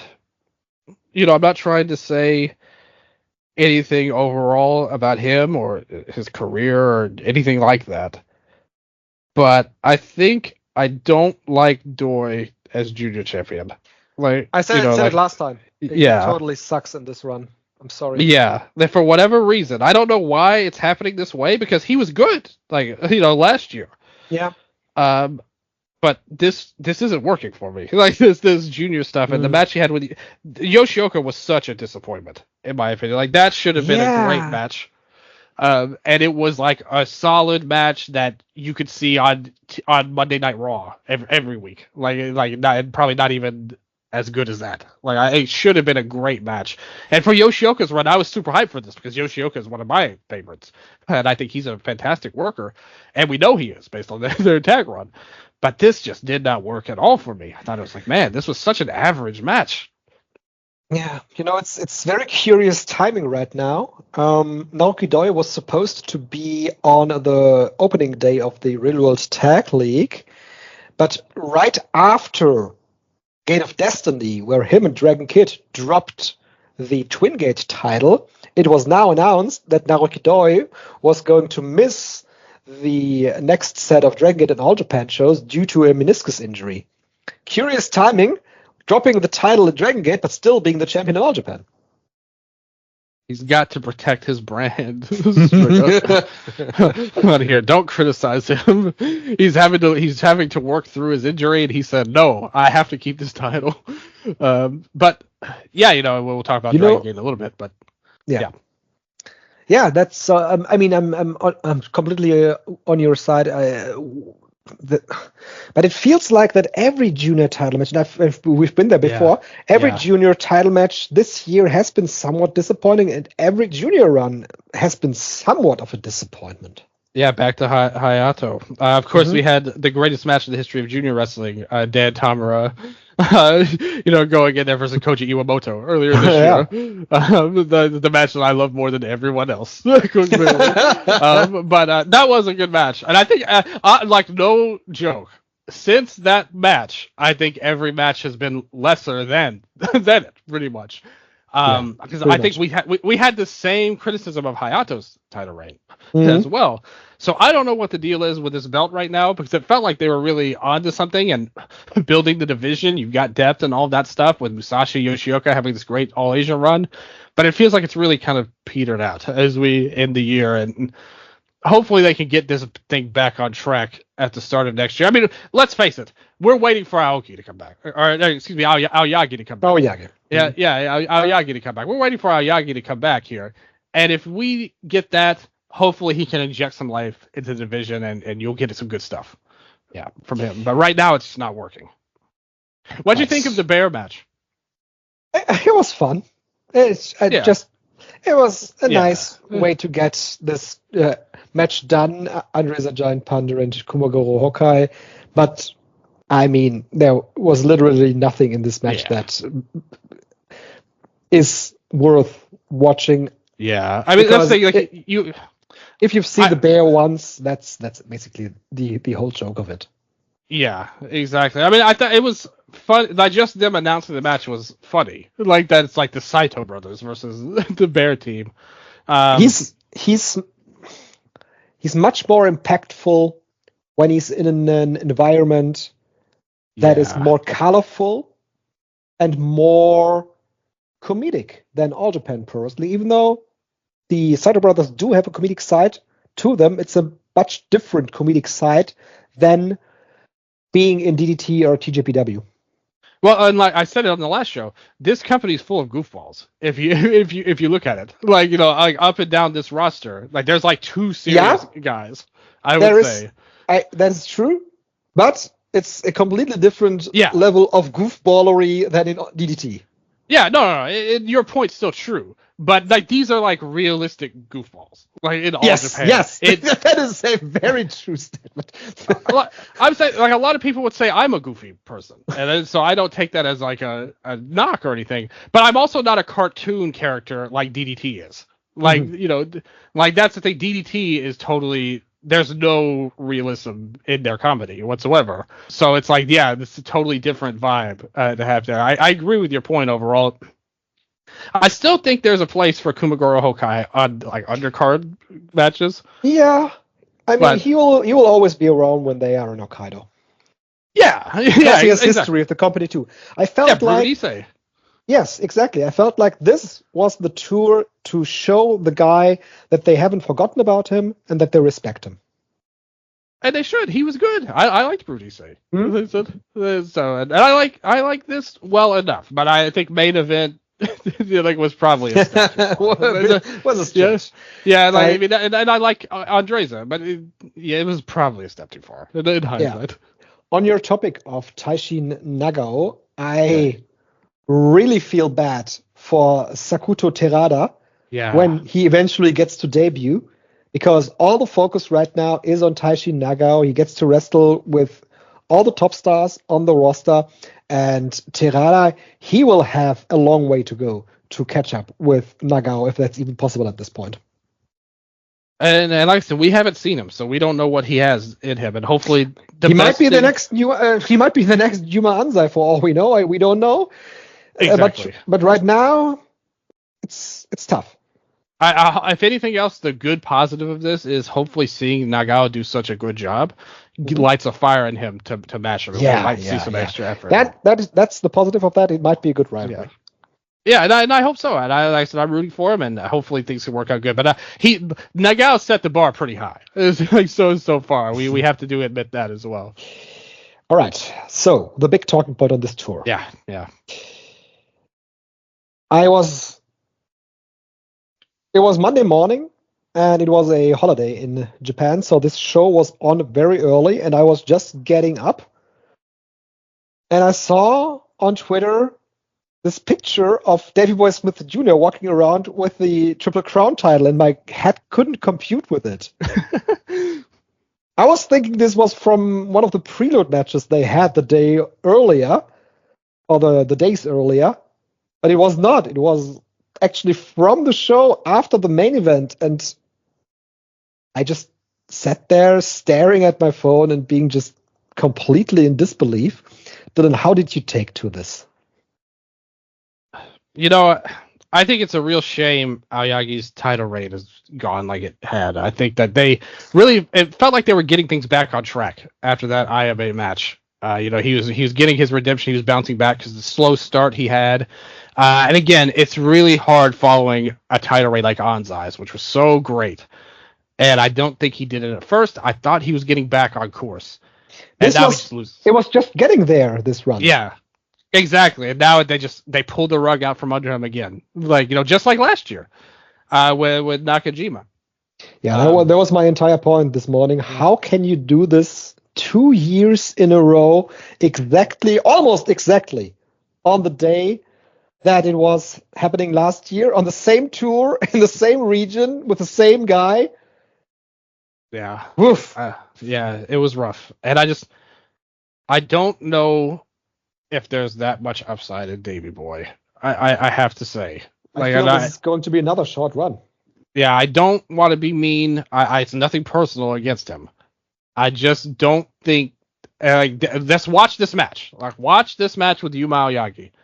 This, to me, was not up to the standard of the matches we saw with Anzai's title reign earlier this year. It was Yuma Aoyagi working really, really hard to make this match somewhat worthwhile.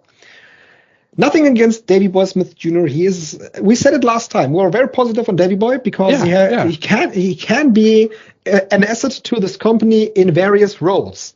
But Triple Crown champion? I don't think that's a role that suits him well. Do you think that this is part of keeping him there?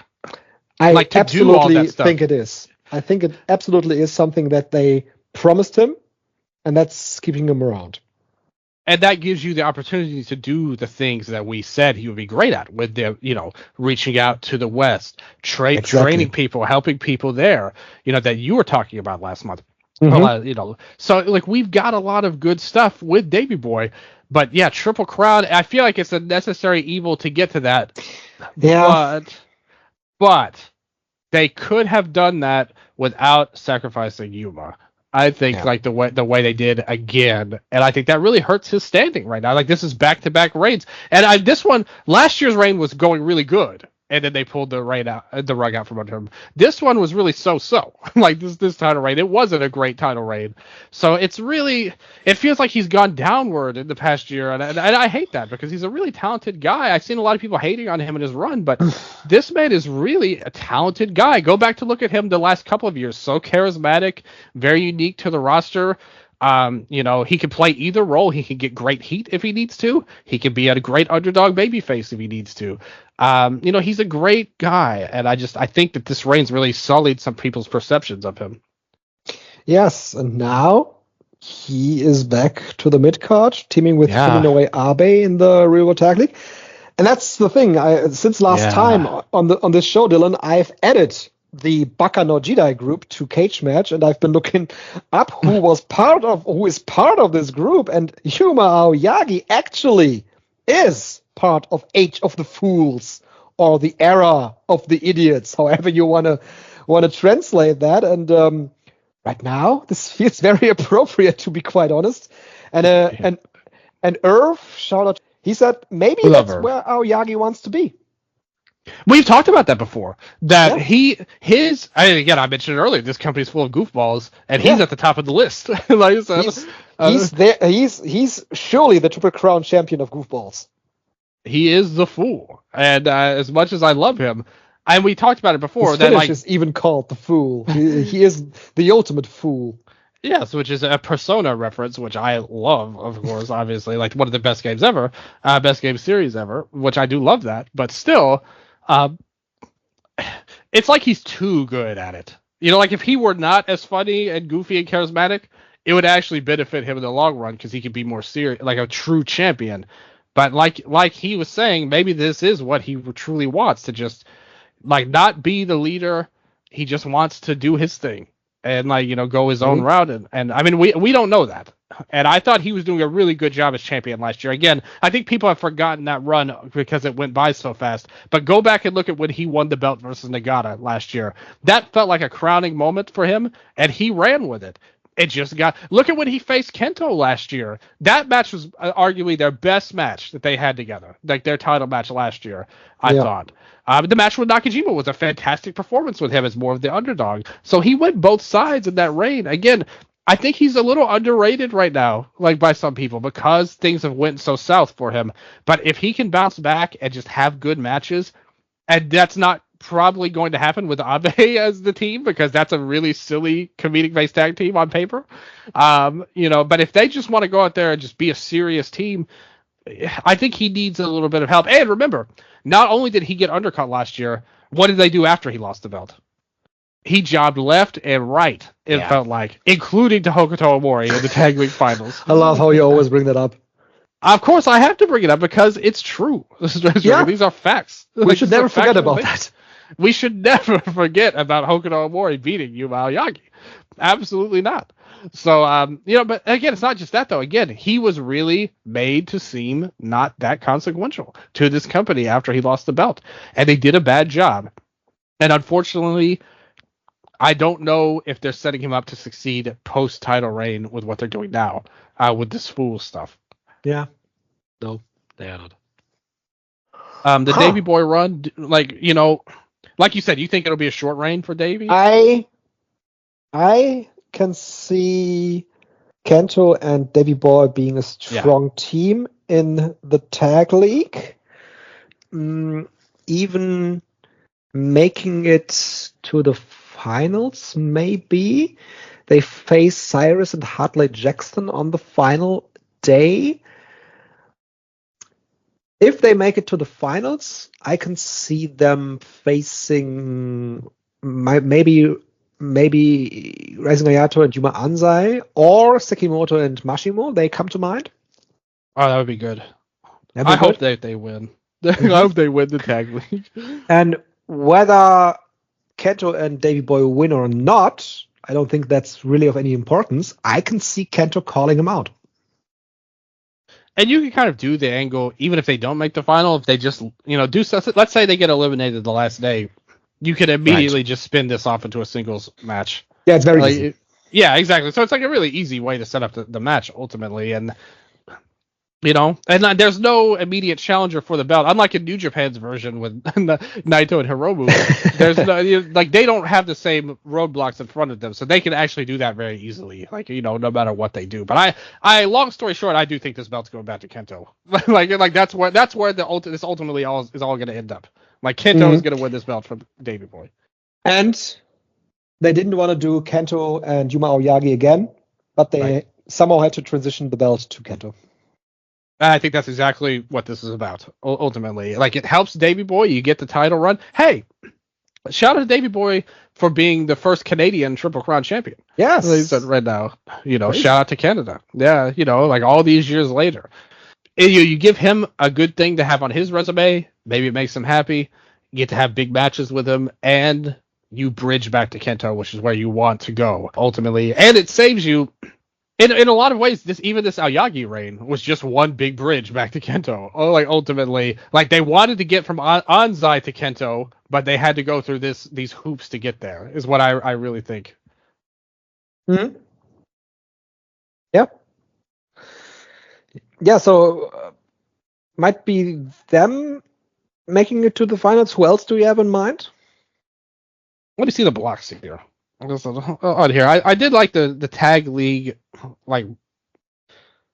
what they did. It looks like a pretty good tournament. I think that it looks a lot better than the one block New system. Japan. Yeah, and the one block system as well. Mm. But even the New Japan tournament, I think, would be really good. I think that overall, it will not be Mike D making the finals. I can promise you that.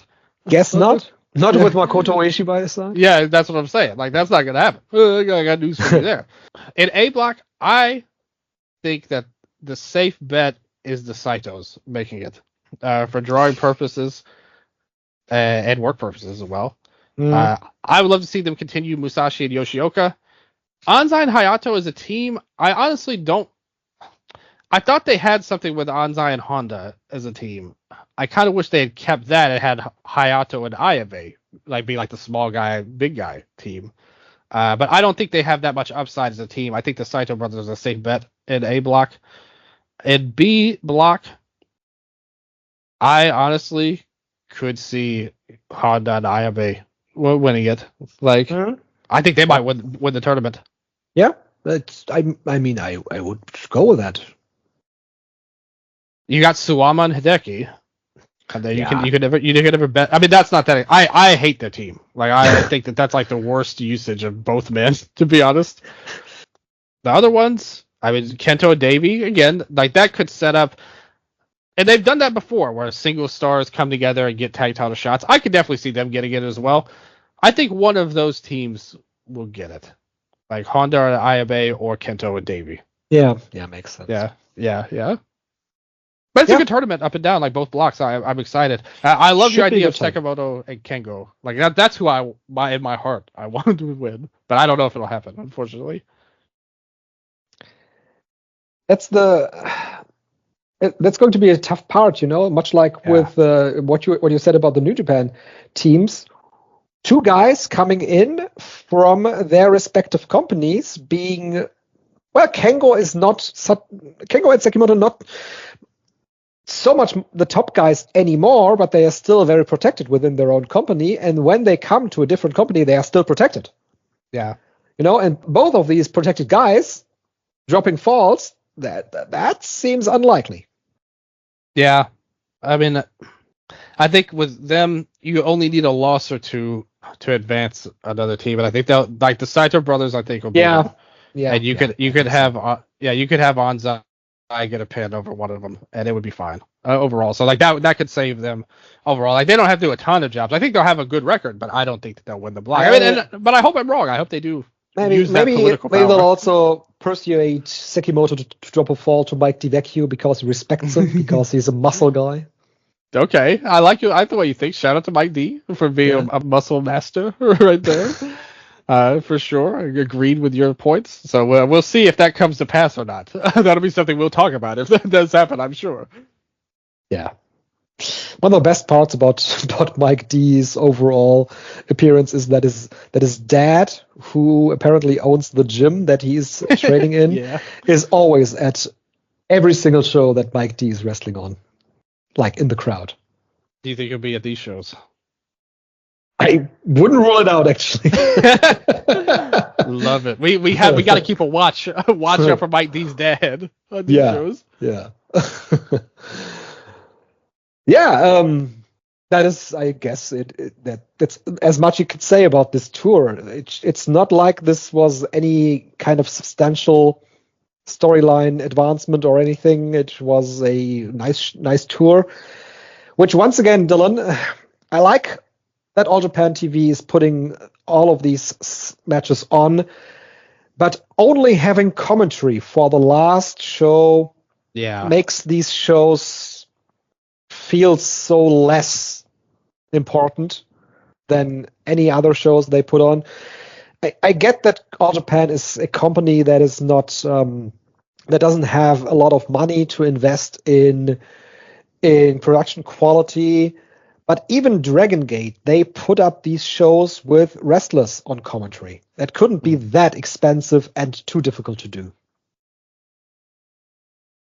Yeah, and I think it makes a big difference to a lot of the fans. I mean, this is an anecdotal story I'm about to tell right now. I told you off the air. Recently, Mama watched her first Stardom show, and then afterwards, she saw us watching the Tag League, the Goddesses League, together, me and Ken, and she sat down to watch one match on that show, and it was with a small show without commentary, and she immediately was like, I don't like this, and walked away, literally. Yeah. I think it just makes the show seem so, like, flat a lot of the times, like to not have commentary and the bells and whistles. But, I mean, it is a financial thing. It will turn a lot of people away. It's just a staple of pro wrestling that you get commentary on these shows. How many people, even online, don't want to watch these shows if there's not English commentary on them? Yeah. Like we've seen that for years and years, that was a huge barrier for a lot of people, that they just could not get into it, even with Japanese commentary. Let alone no commentary at all, I would say. So I think it's a barrier for people. I mean, I never felt that way, and I don't feel that way watching these shows personally, but I think for a lot of people it does make a difference. It does. Yeah. I mean, we are the most hardcore of the most hardcore Japanese pro wrestling fans talking about this stuff, right? And for us, even for us, watching these shows can be a stretch. I've said it here. I didn't watch all of them because it was too much of an ask for me to watch all of these shows on this tour that tended to have very inconsequential matches. So when I'm thinking that there's somebody that even makes the effort to sign up with All Japan TV that is not as much into the company and not as into Japanese pro wrestling than I am, then they are seeing all these shows without commentary, they might be turned away immediately. Yep. Yeah, I think that's definitely a possibility. Yeah. But once again, giving a shout out to Open the Voice Gate, the interview with Jay on the subject of Japanese TV stations and Japanese producers wanting to put up this stuff was very insightful and very interesting. Yeah, absolutely. I mean, they did a fantastic job. I listened to that whole interview. Jay Church is always an excellent guest for them and somebody that I always enjoy listening to and somebody that I respect a lot because of all he's meant. It's hard to find a singular person as passionate about a singular company as he's been for 20 years now, but plus, over that. Him and Cubs fan to me are that like legends of information. Absolutely. And I mean, obviously he doesn't have the site anymore because that was a staple when I was first getting into Japanese wrestling. It meant so much, especially back then. But even still, on commentary and on these interviews he does, he's just a fantastic guest. Like you said, very insightful on something that, there's no way we not being there could know about. He has the direct insight into it. Exactly, yes. So this then was All Japan Pro Wrestling, and we basically transition from the topic to the topic that Jay is very passionate about. because Dragon Gate, they also ran Osaka Eden Arena, and they announced a crowd of 2,686 fans. No way of knowing what the real number there really was. It seemed like an okay crowd here for Dragon Gate, and they presented a show that I'm glad Dylan pulling the curtain back a bit. We talked about this before the show. I asked you, and we came to the conclusion that this was a show that we thought would have a bigger impact on the overall scene of the company, not so much for the main title, but for many developments underneath of that. But overall, it was a solid show with a losing unit must disband match that, in my opinion, fell very flat. Not because of the wrestling. The wrestling was good because of all the guys that are in the match, that have been in the match here. But there was the expectation of at least one person in this three-way elimination match. Of these 9 people, there was an expectation of at least one guy being turned against or turning against his group, and there was reason in every single group. Maybe not so much for Gold Class, but in the other groups there was reason to believe that there was one guy being turned at or being turned on, being turned on, or being the one that turns against another guy, or even after the match. But nothing of that sort happened, and that left me with big question marks, because the build-up to that match was very strong, but the overall ending of this left me with a lot of more questions, Dylan. Yeah, I think that's the thing. It was such a flat finish, and like a flat non-angle. Like afterwards, it was like, and I kind of said this before. I feel like we all kind of worked ourselves into a shoot a little bit with this match, because if you really look at it, yeah, there are 2 good factions that are at the peak of their popularity in their game, and one bad faction that's dead. And we were trying to like talk ourselves into all of these different ways. I think this is just my vibe. You could dispute this if you want, Strigga, when we talked about this, because we talked about it multiple times leading into this.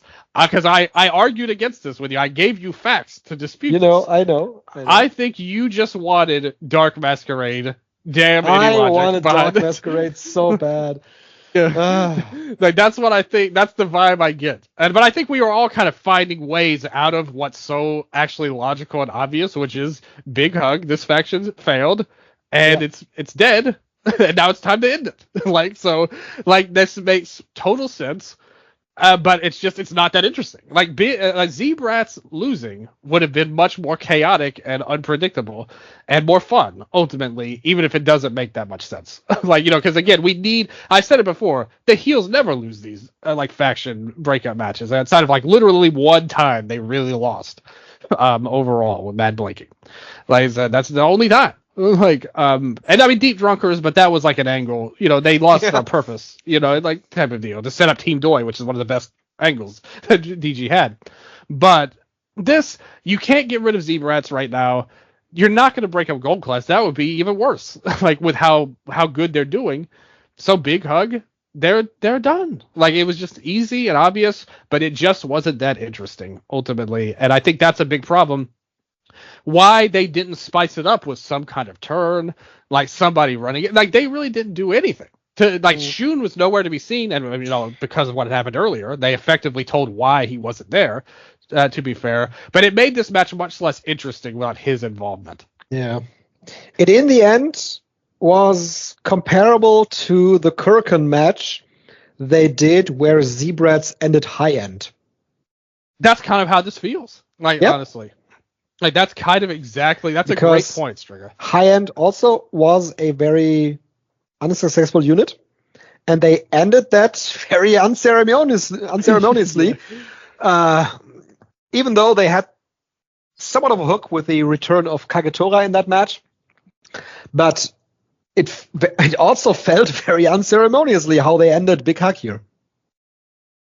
Maybe that was part of them just telling you, okay, we see this failed, and we're just gonna end it, and we're gonna move on from it. And they've been good about that in the past. I mean, look at the original Masquerade. I mean, that's kind of, I think, the pushback to a dark version was that the original Masquerade was not that successful. Ultimately. Yeah, right. Like, and I mean, that had such a spectacular angle to flip everything on its head. The entire company changed that night with one of the all-time angles with, Dia Inferno taking off his mask after, Shun cost Dia the match. Yeah. Obviously, like, that was a failed faction, but it led to a spectacular ending and a great new start. This did not lead to any kind of greatness as an ending or a fresh start. Now it's kind of like, to be honest with you, like, when this was all said and done, because I was waiting for somebody to do something. Exactly. Yeah.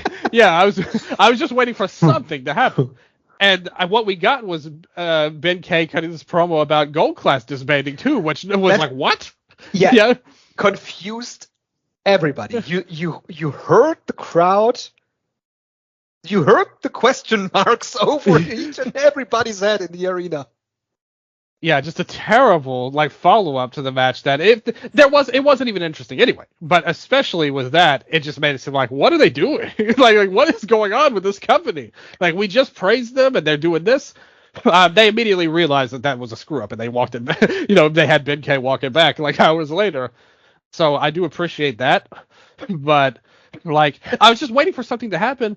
And by the time we left this, I was just like, man, these guys just need to go away for a little while. Like, this Big Hug trio, what do they have for them in the near future? The problem is that two of them are in the tournament. Exactly. I was just going to say, there's no way for that. Yeah, exactly, because two of them are in the tournament, and the other guy, I mean, they don't even care enough to put him in the tournament. He's fallen so far through this group. So it's just that's kind of how I felt. It's like, there's nothing for you here right now. But, I mean, I don't know. I mean, I think the common idea is that they're just going to all join Gold Class. It'll be like that's a the common merge. idea. And I thought that was the whole point of Benkei. I think. Why did they do it? He might have just completely screwed up with the wording that he used. Maybe the idea was for him to hint at something, but it came across completely different, apparently. Yeah, but he wanted to be kind of esoteric instead of just being straightforward. I also took it like that. That was the kind of the idea, because the obvious thing here is that the 3 guys unit lost to the much bigger unit here. Right. And with even if it's only Hio and Kamei joining Gold Class. Because when I look at Gold Class, I have a weird feeling about Luis Mante fitting in there. He's just completely non-fit. Yeah, I agree. I agree with that. I had somebody argue against that. It said Diamante is a perfect fit for Gold Class. I was like, no, he's not. I thought the same thing as you. Yeah. What if he has a gold version of the shirt that he wears? Gold cow print? Yes. That would Please, look so God, stupid. no. and the regular cow print looks stupid. Yeah. But despite what some people may have argued in the past. Yeah. But yeah, where do they go from here? Yeah. So let's say your vision plays out. And Jackie and Hio. Again, I agree with you. I think they fit in good with Gold Class. Yeah. Where would Monte go then? What's his piece? Where does his piece fit in this puzzle of DG? Yeah, I'm just looking up and down the card, and I don't think right now there is a good place for him. And that's the problem. Yeah. And that's crazy, right? From just think back to where he was last year after Kobe World, one of the hottest guys in the company. Yeah. Weird how that all played out. And a legendary angle in its own right, with Shu turning on him in the cage. That was remember, that saved that show. Yeah. Pretty much. Yeah. Right now, the only role that I can really see is him transitioning down the card and teaming with Ultimo. Yeah. Man. So that's not good for him. I was thinking maybe they could send him to Noah for a little bit. Have him do a little tour in Noah. He wasn't bad in Noah. And it would give him like a spot to reset, like take some time away, do whatever you're gonna do with Noah. Like he's probably not gonna be a main eventer, but he could just be a guy and have some good matches, and then come back refreshed.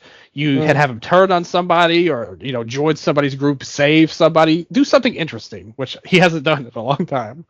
Yeah, that's really unfortunate how that all played out with him. Like you said, that the group didn't work out. He as a singles wrestler didn't work out. Yeah. The group overall only benefited Hio and took away from the other two. It was it was an even bigger failure than High End. Yeah, I said this. I think this has to be considered one of the worst, DG units of all time. If you really look at their history, I mean, what would you do? Who would you say is like the worst Dragon Gate unit? I mean, Deep Drunkers was that's what I thought too. Yeah, but Big Hug isn't far away from that. Yeah, Deep Drunkers were so bad that they lost on purpose to break up. They're like, this has to end. It's the people in the group that are saying this. What about Windows? Oh, Windows. Yeah. Windows. See, that was a deep cut. I brought this up and nobody knew what I was talking about when I was talking to Sandra and them on the other show. They're like, "What are you talking about?" I was like, "This is a real group. I'm not making this up, people." I said, I'm begging people to accept this reality that I lived through 15 years ago or whatever. So yeah, that would be one of the leading candidates, I suppose. But this is up there for sure. This Big Hug thing, and and it's a shame. Unlike Windows, I think we all agree was significantly underpushed and should have been the main event. I think that's what we all wanted with Kota. Nobody thought that, but like I said, listen, I don't know about you, Strigga, but were you fired up when Sachiyoko Boy joined Shisa Boy? Him as Shisa, Super Shisa? That wasn't a main event to you? That was absolutely a main event in every promotion. Yeah. Oh yeah, absolutely, worldwide. Like WrestleMania main event, Shisa Boy should be in there. We all agreed on that. But the fact is, like Deep Drunkers and Windows were geek staples. Ultimately, they gave them tons of chances. Like they put both titles on these men. I do think that a flaw in all of this was that they stayed a tag team too long. Like that's what Jay said as well. Yeah. See, like I said, he's a longtime fan. He knows as much as everybody. He knew when I said Windows, he knew exactly what I was talking about, and he nodded his head and said, "Yes, Dylan, you're totally right. They are one of the worst." But I think that was a big issue with them. But they gave them all these moments. You had the start of it. The inspiration for all of this was that amazing cage match with Monte losing his mask after the turn from Shun, and the cage match earlier this year at Dead or Alive with Hyo getting so much focus afterwards, and Jackie joining the group. It felt like this amazing, legendary moment, but they wasted it on this group that they broke up a few months later. That should have been used on somebody that should be an epic moment forever, and instead it's on something that it just ended. Like it just ends because it fizzles out, and that kind of sucks that they put all of this backing into Big Hug, and it just did not work out at all. Big miss. Windows. Come on. Did I tell a lie when I said that? No, it's very accurate. Yeah, because I remember when that happened, and everyone was just like, "What? Like, what is this? Like Arai? Like why is Arai getting his own faction?" Like, I was like, "What? Whatever. Don't worry about it." I was just looking up the factions that Kenichiro Arai has been part of, and oh dear, Oh, no. All of the worst ones have him. It's in every single company he has been in, Dylan. It's really been a who is who of the shittiest groups that you can imagine. Like All Japan Pro Wrestling, he was part of the Dark Kingdom. Oh, remember that? Oh, Kenzo and his Dark Kingdom. Yeah, Kenzo in the Dark. What didn't Kento join that? Like, wasn't that one of his first moves in All Japan? But I think that was like a swerve out though, didn't he? Like, I think it was a swerve. Of course, Deep Drunkers, yes. Yep, he was in that too. He was part of Force Terrible in All Japan and Wrestle One. as drunk Andy, of course. That's the thing, like, that group was kind of good, but just not his part of it. Yeah. You know? Yeah. I like his independent groups, though. One of my favorite names of ever in Japanese wrestling is the Monkey Business Superstars that were a part of a stable in VKF. Wasn't who was it? Was in that? Was Sugi in that? Like, under one of his? Didn't he have a monkey gimmick? Like, No, Sugi was not in there. No. Oh, okay. I feel like he had a monkey gimmick at some point. Don't quote me on that. But he's had a million of them, so. besides M2K, Shin M2K, of course, he was in Team Veteran, Windows, of course, and Tosaba Juku. Remember that? Yes. Yes, I do remember.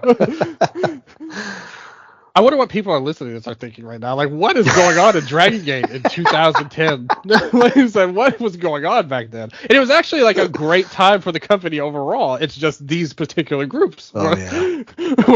like they existed. We cannot pretend they did not exist at this time, Strigga. Even though I consider that one of the golden ages of the company, like the early 2010s. We still have to accept that Windows and all of the rest existed. What about Warriors? Yeah, that was like quickly. Yeah, they they retconned that to Blood Warriors afterwards. Yeah. See, well, remember it was like Warriors 5 at first. And then this offshoot, kind of like Shin M2K, like they're trying to bring it back and it failed miserably, and then they were just like, all right, we got to turn them heel. Although it did lead to the Blood Warriors, which is one of the most important factions in DG history. Yes, it did. Yeah, it did. But not because of him. That's what led to Windows. Like I said, the Blood Warriors coming in there. So, yeah. See, look at it. All leads into it's all one interconnected story in DG. That's what we have to. Yeah, we're scrambling around talking about the history of the stables in Dragon Gate. So much more interesting than what actually happened in this match. Because when I'm looking at the show, the tag title match was really good. KZ and Flamita winning the title off of Dragon Kid and Naoki Doi. I really liked the vibe that Flamita and KZ brought in this match. Really cool stuff. Shocking win. I was surprised by the win. Really? I mean, just because, first of all, I thought that the No Hug team had a lot of gas left in the tank as a team. But secondly, it's just, I'm not negative surprised at all. I just thought, well, Flamita's going to be in this tournament. How long will he be here for? Maybe putting these titles on him, maybe they see more of a future for him. Yeah. That's great. I feel his addition to the roster has given them new ways to use natural vibes. He feels completely fresh, even though he's been around for a long, long time. Remember, now that we're going down that lane, demonic Flamita in Ring of Honor, in late pandemic Ring of Honor. I remember this. Yes, I remember this very well. Didn't he continue that into Glate, though? Yeah, he did. Yeah, see? So I think so. I mean, look at how he's wrestling now compared to when he was there and Ring of Honor and all these other places. Actually, he did not continue to Glate. Oh, he never wrestled in there? Oh, he wrestled, but I don't think he wrestled as demonic Flamita. Well, either way, he's wrestling a lot better now than he did then. That is all we know. Because he's awesome. Like, great guy to have on the roster. Love that he got the belt. Again, I thought the other team would win, but I didn't think it. And the thing is, this match, it was a good match. Don't get me wrong. I really liked it. It's just when you see these four on paper, you really expected this, like, epic, match of the year level match, and I don't think we got that. I thought it was a really good tag team match, but I wouldn't say super spectacular that it could be. Just very, really good match. Yeah, I think the cage match rating is pretty fair. Just short shy of 8. I think that's about right. Yeah, but it was my match of the night, though. I think that Daya and Ryoya Tanaka was very good as well, specifically because it was a moment for Ryoya Tanaka to step up to the plate, to step up to Dragon Daya, and I think he completely delivered. This is one of the matches that I think the management looked at and wanted to see how Tanaka does in this situation. And with Daya, of course, with his stablemate, he was able to perform on a very high level. And it was a really exciting match in the second half of it, with lots of near falls back and forth between the two. Great style match for the Brave Gate as well. It was curious how that would end, but Dragon Daya being Bravegate champion right now seems like the right way to go. And when you look at what he did in the first match of the King of Gate, he defeated the Dreamgate champion. This leaves a very interesting match on the table with Dreamgate versus Bravegate champion. Yeah, and I predicted that when they announced that as the first night. You know, the first night is when you do the upsets in tournaments historically. So it makes perfect sense. And it kind of continues his momentum coming off the New Japan run, even though the Skateboard Bros didn't exactly become superstars overnight. Skateboard Bros. Yeah. I've never seen a more 90s tag team name in a long time. And I mean, who better than Taguchi to be the one a part of it? Yes. So they didn't quite get all they could have out of Dia in New Japan, to say the least. But the match was good here with Tanaka. The great thing about this, again, I probably wouldn't say this was like a great match on its own, but it accomplished what it needed to. And Tanaka, he's such a versatile talent too, which I really love. You know, he could do the hard hitting stuff, you know, the chops, the T-Hawk style and all that stuff. But he could do this high flying match with Dia as well. And I think that he is a guy that just has a ton of upside. And like the only question on him is that, you know, I heard people talking about was like, by the time it'll be time for him to challenge for this belt again, will he already be above it? You know, like, will he already have moved past it? I think he will. Yeah, I agree with you. I think he is definitely a main eventer in waiting, and sooner rather than later. If they were going to do it, I think now is the time. But I do think he's going to surpass this pretty, you know, in short order. Pretty quickly, yes. Yeah. Talk about one of your favorite matches on the show, the Dark Side Hulk versus Shun Skywalker match. Yeah, like this was so good. I thought like, so when it was announced, like if they had just announced Hulk versus Shun, I probably wouldn't have been that excited about it. But then they announced it was Dark Side Hulk. He was able to work this match so good, and Shun did as well, because this match was a brawl style of match. You know, overall, although there was a crazy dive on the outside from Shun and through the table and all that stuff, they did do some stuff like that. You've got the glass bottle like at the end. Oh, great spot. Yeah, this was like they worked this match perfect. Like Hulk worked this as a guy. And that's why I like the finish. I know some people were critical of the finish, and 99% of the time I would agree with that. But in this particular case, this match was not about Hulk beating Shun. It was about him beating his ass because he wanted pure revenge. It's not about wins or losses. He wanted revenge on this evil asshole that's cost him his faction. And he did that. Like, he beat the hell out of him, left him laying, and then walked away. So badass, and I was like, yes, I think this rules. Yeah, one of the better. We have to give credit to Hulk because he's already doing pretty decent. And you remember the Triangle Gate match at the Kobe World Show? He had a great role in. I think he's really finding himself as this veteran guy, and I thought this was the best use of him. Like, instead of having him to try to be this like really old, broken down version of the BB Hulk we used to know, just have him be a brawler. Like, just have him fight people and smash glass over people. Like, that's what he should be, in my opinion. His gold class run was fine being in there, but like you said, this BB Hulk gimmick and everything that comes with it has long surpassed him. I mean, the guy is 44 years old, has been in the game almost 20 years now, so it's about time that he moves on to his veteran stage. And being Dark Side Hulk also helps him to cover up his weaknesses. Exactly. To just throw out some smoke and mirrors with the tables, with the glass bottle. That's a great role for him right now. And we'll see where this leads to, because Shun Skywalker surely can't have that just stand there, that he was completely dominated by this Dark Side Hulk guy. It feels like to me that Shun Skywalker wants to get revenge on Hulk. And I thought it was also great booking because it gave us a reason for why Shun wasn't in the elimination match. Mm-hmm. You know, so like that tells you why he wasn't even out there at all. I think it hurt the match overall, because it's like ultimately it's like, okay, we're watching the lackeys of Z-Rats like fight.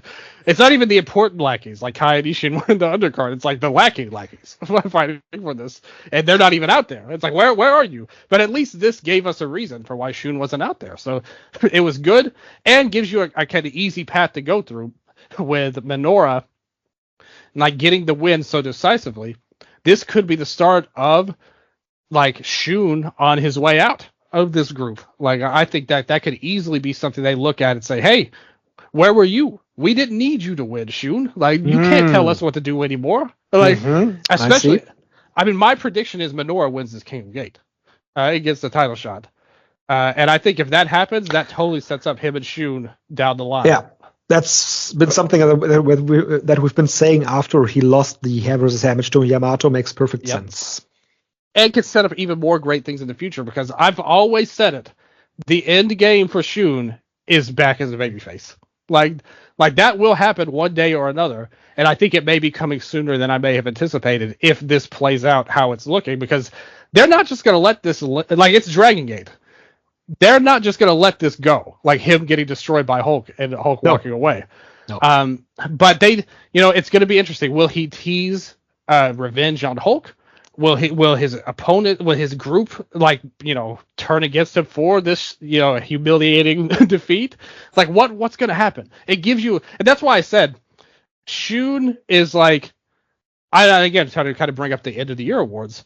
When you look at a true MVP candidate, to me, if we go by our version, our guidelines for that, if you took Shun out of DG, this entire company is so different and worse for it, in my opinion. And again, he's not really in a position to be the champion or draw, and he doesn't even have that many great matches, even. But just by his character work alone, he's so spectacularly important to the company that by the end of this show, everyone was talking about, and also because the elimination match was such a flop as well. I think we have to say that as well. But the main point of this show at the end was like, what's Shun going to think about this? So like what's Shun going to do next? Like he wasn't even in any of the main matches. And, he was still the most important character on the show somehow. So I think we have to praise him. And by the way, I thought he did a great job in the match as well. Not just Hulk showing this brawler side to him. I'd be up for this again if they want to run back him and Hulk in some sort of way. And Hulk, I mean, I personally think this is way more interesting than what I think we all thought, and me and you specifically, that, okay, Hulk loses, he's time for him to go to Paradox, like with all the other old guys. But instead, I think this Dark Side Hulk is significantly better and more interesting than doing that. And him being like an Avenger type of character, like for all of Z-Brat's sins, I would be up for that kind of run for him. Sure. Why not? Yeah, it would give him something unique to do. Yeah. We had the Dump Matsumoto versus Konami Ichikawa match, which was exactly what you think you would get with Dump Matsumoto and Ichikawa being in there, plus Don Fuji cosplaying as the Red Pants referee in this match. Yeah, from the show. Yeah, from the show, exactly. The real MVP of this match. It was fun time. He was the referee in the show and in real life. With Matsumoto. My favorite part was at the end when Saito just grabbed Ishikawa in the head like and ran him up the ramp to get him out of there. That was hilarious to me. Yes. Love real Saito. Open the Triangle Gate title was I think, was it the record defense? I think it was, right? I think it tied it with this one. Tied it, okay. Yeah, Natural Vibes defended against Z-Brats. This was also a very fine match, I thought. Made for another good defense for Shimizu, Strong Machine, and UT. Strong Machine is one of those guys that I'm wondering where he's going next year. Yeah. Because eventually they have to move the guy up the cards, because there's untapped potential with him, and keeping him in the Triangle Gate role forever doesn't seem like the way to go, because that's been the thing that he's been doing forever since it's been Dragon Gate. I just think they're doing such a good job with this group, though. Yeah, that could be to his detriment overall. Yeah, and I mean, look how much it's improved UT's standing. Very much so. Yeah, talk about an improvement for his spot on the card for sure. I think they work so well together, and he's done a great job. The problem with him right now is, and moving him up specifically, is that there's no room for him really, because all of the stories revolve around other people that he's not in. Mm-hmm. So he's kind of just waiting for an opening. I think once Yamato drops his title and whatever payoff there is to all of the Minoru stuff, that will open up the door for him. And I think he should should be the next man up. Like, if you look at this roster, like, he's always super popular, very charismatic, works really good in his role. We've yet to see him have an extended singles run that's successful, to be fair. But I think that he's done enough to deserve a shot at that. And I think once a spot opens up above him, he should be the next man on the totem pole. You know, I mean, like, all of Gold Clash, you could argue, would be up there as well. Like, all three of them you could look at. But I think Jay probably would be the freshest and best option if it were me. Natural vibes, you mean? No, just Jay. Like I said, I mean, vibes are cool, but I just think, like, when a spot... You mean Jay? Okay, yeah. I gotcha. Yeah. I think he should be the next man up for, like, whenever a main event spot opens up. Yeah. Rest of the card, not so much to talk about here. So that's basically what we had here with a Dragon Gate. So yeah, the show felt like a transitional show without a real transition, and then we have Yamato and Keno main event. That's exactly what I was going to say, Strigger. We didn't even talk about the main event. Exactly, because and we lost nothing by not talking about it. It was just a fine match that was in the main event that served no actual purpose to anything. What do you think about? No real excitement, no storyline given to it, no storyline coming from it. Well, what do you think about Yamato saying afterwards that they should be a team? Afterwards, they should be. That is the super easiest out that you can do when you can't think of something else in Japanese pro wrestling. Yeah, like he was like, we're like oil and water. But as a food master, I know that oil and water make mayonnaise. So come to me and let's become mayonnaise. Yeah. Do you think they could do? Do you think Yamato could maybe do something in Noah? I mean, why not? He's doing stuff all around. He's right now the King of Freedom's tag team champion as well. I mean, of course, the big thing is like, I mean, he's going places. So that might be something that they do. If only on Monday Magic, but then they still would have made this make somewhat of sense, I guess.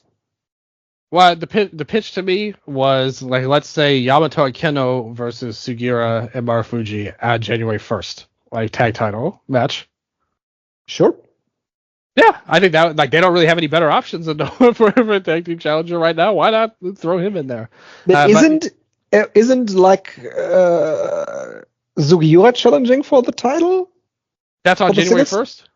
Singles title. I don't think that they have said it yet, or because I thought that was on the 19th, but might be on the 19th. I'm not sure. I don't think he's the January 1st channel. Okay.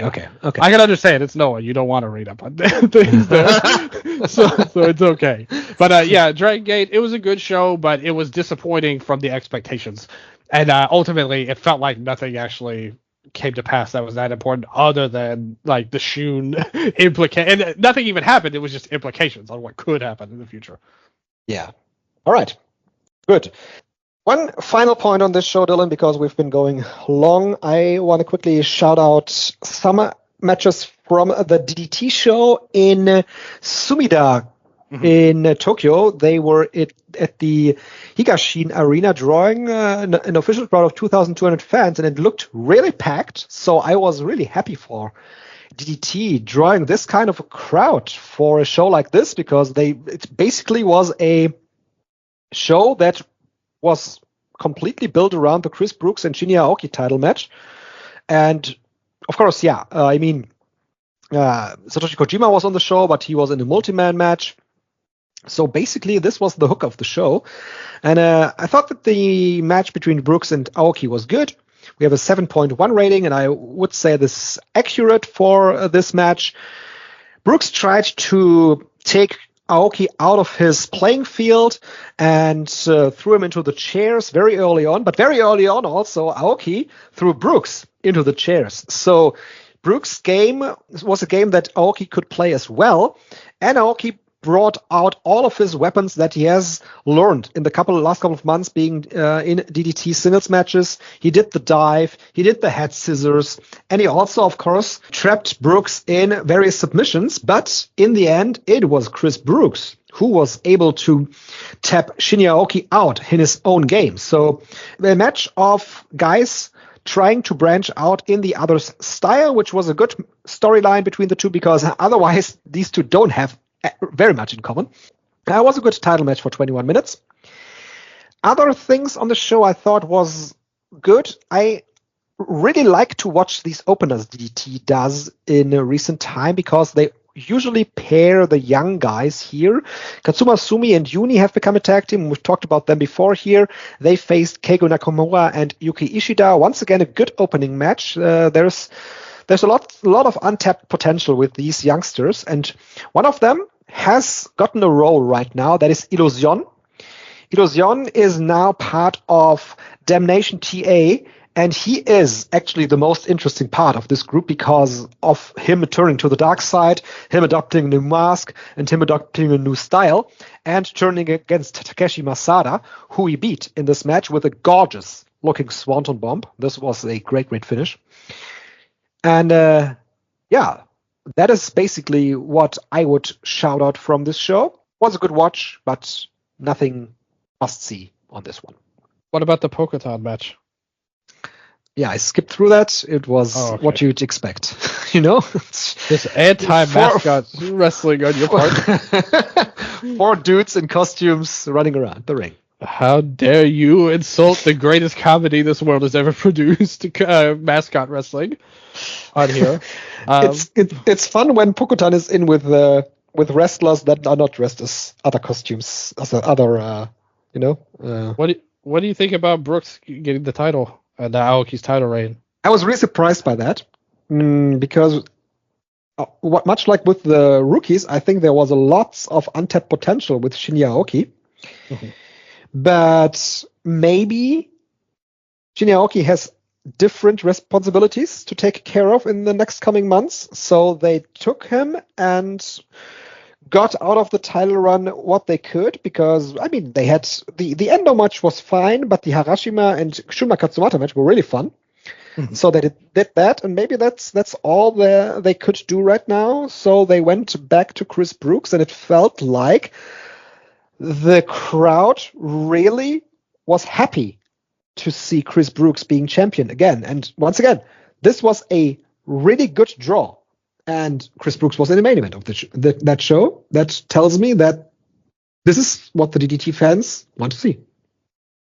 Well, to be fair, it was a free show for attendances, so nobody paid anything. Sure, yes.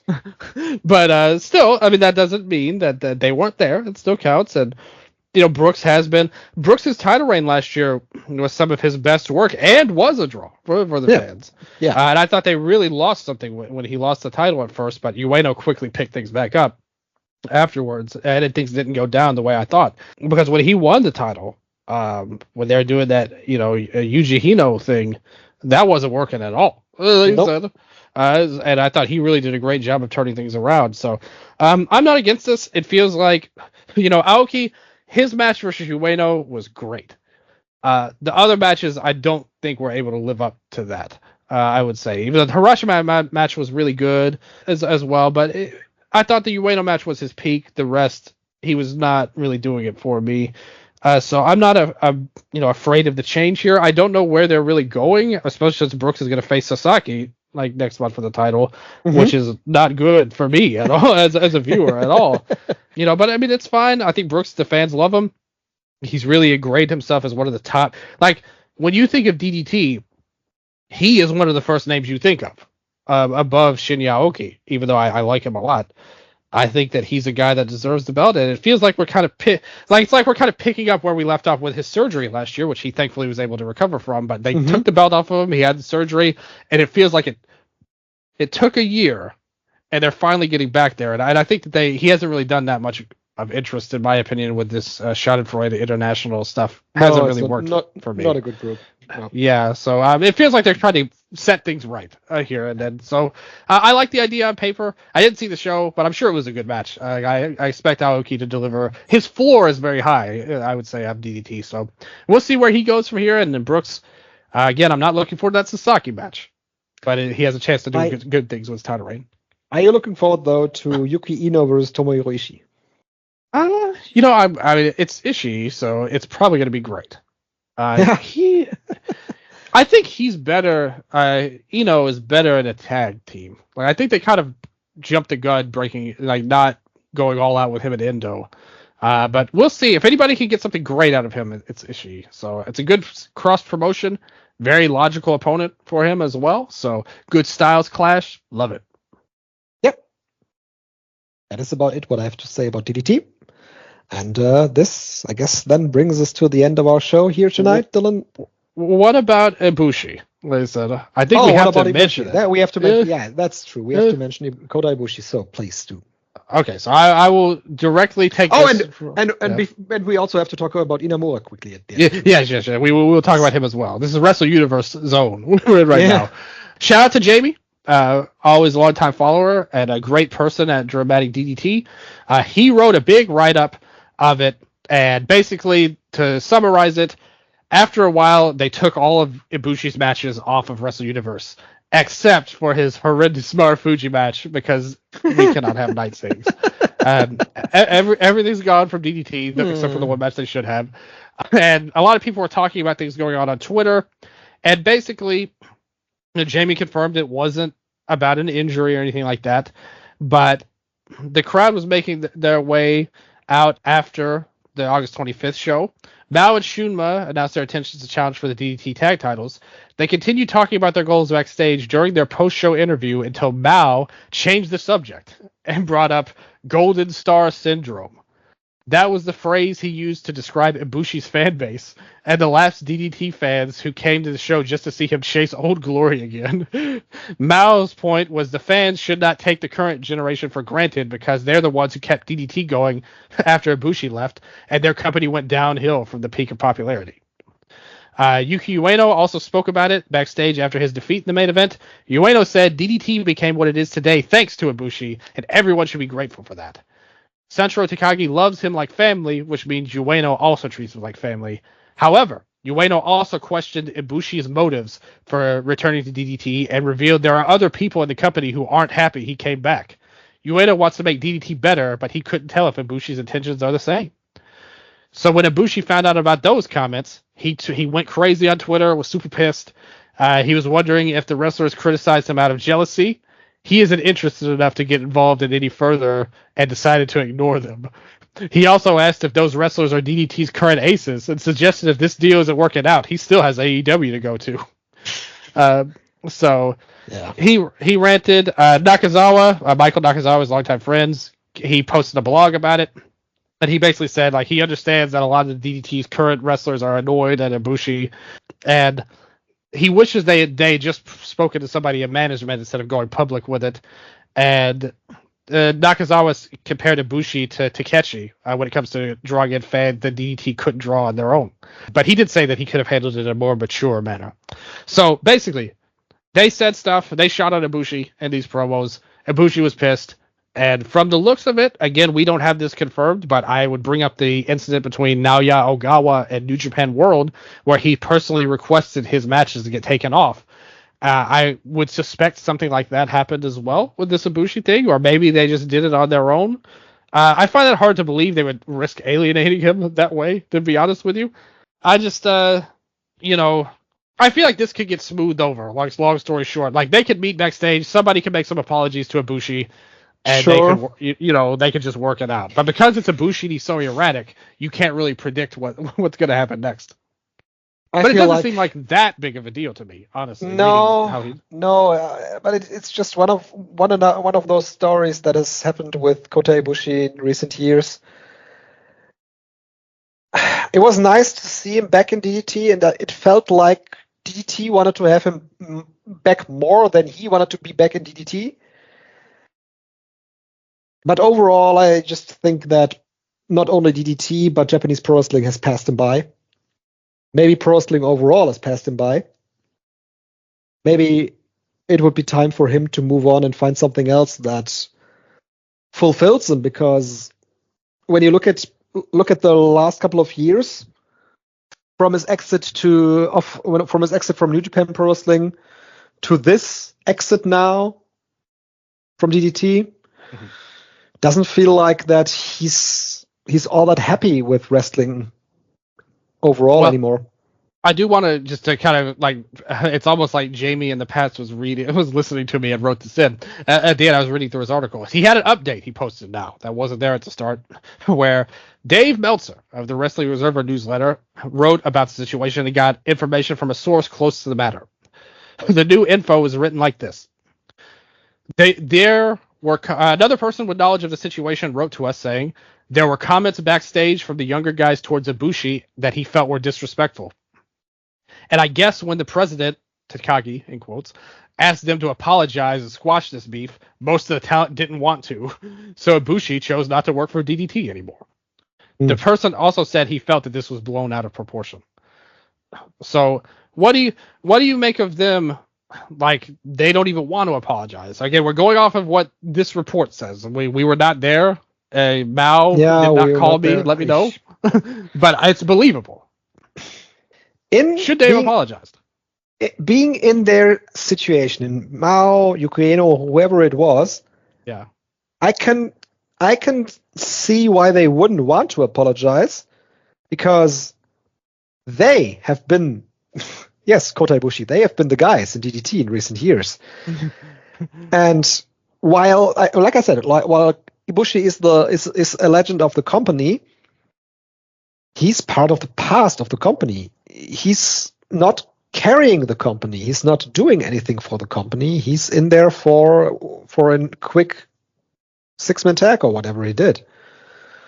So while it's not the best way to go with, I can understand the side of the young guys. I can also understand Ibushi's side if this wasn't ran by him, and they totally didn't even want to apologize.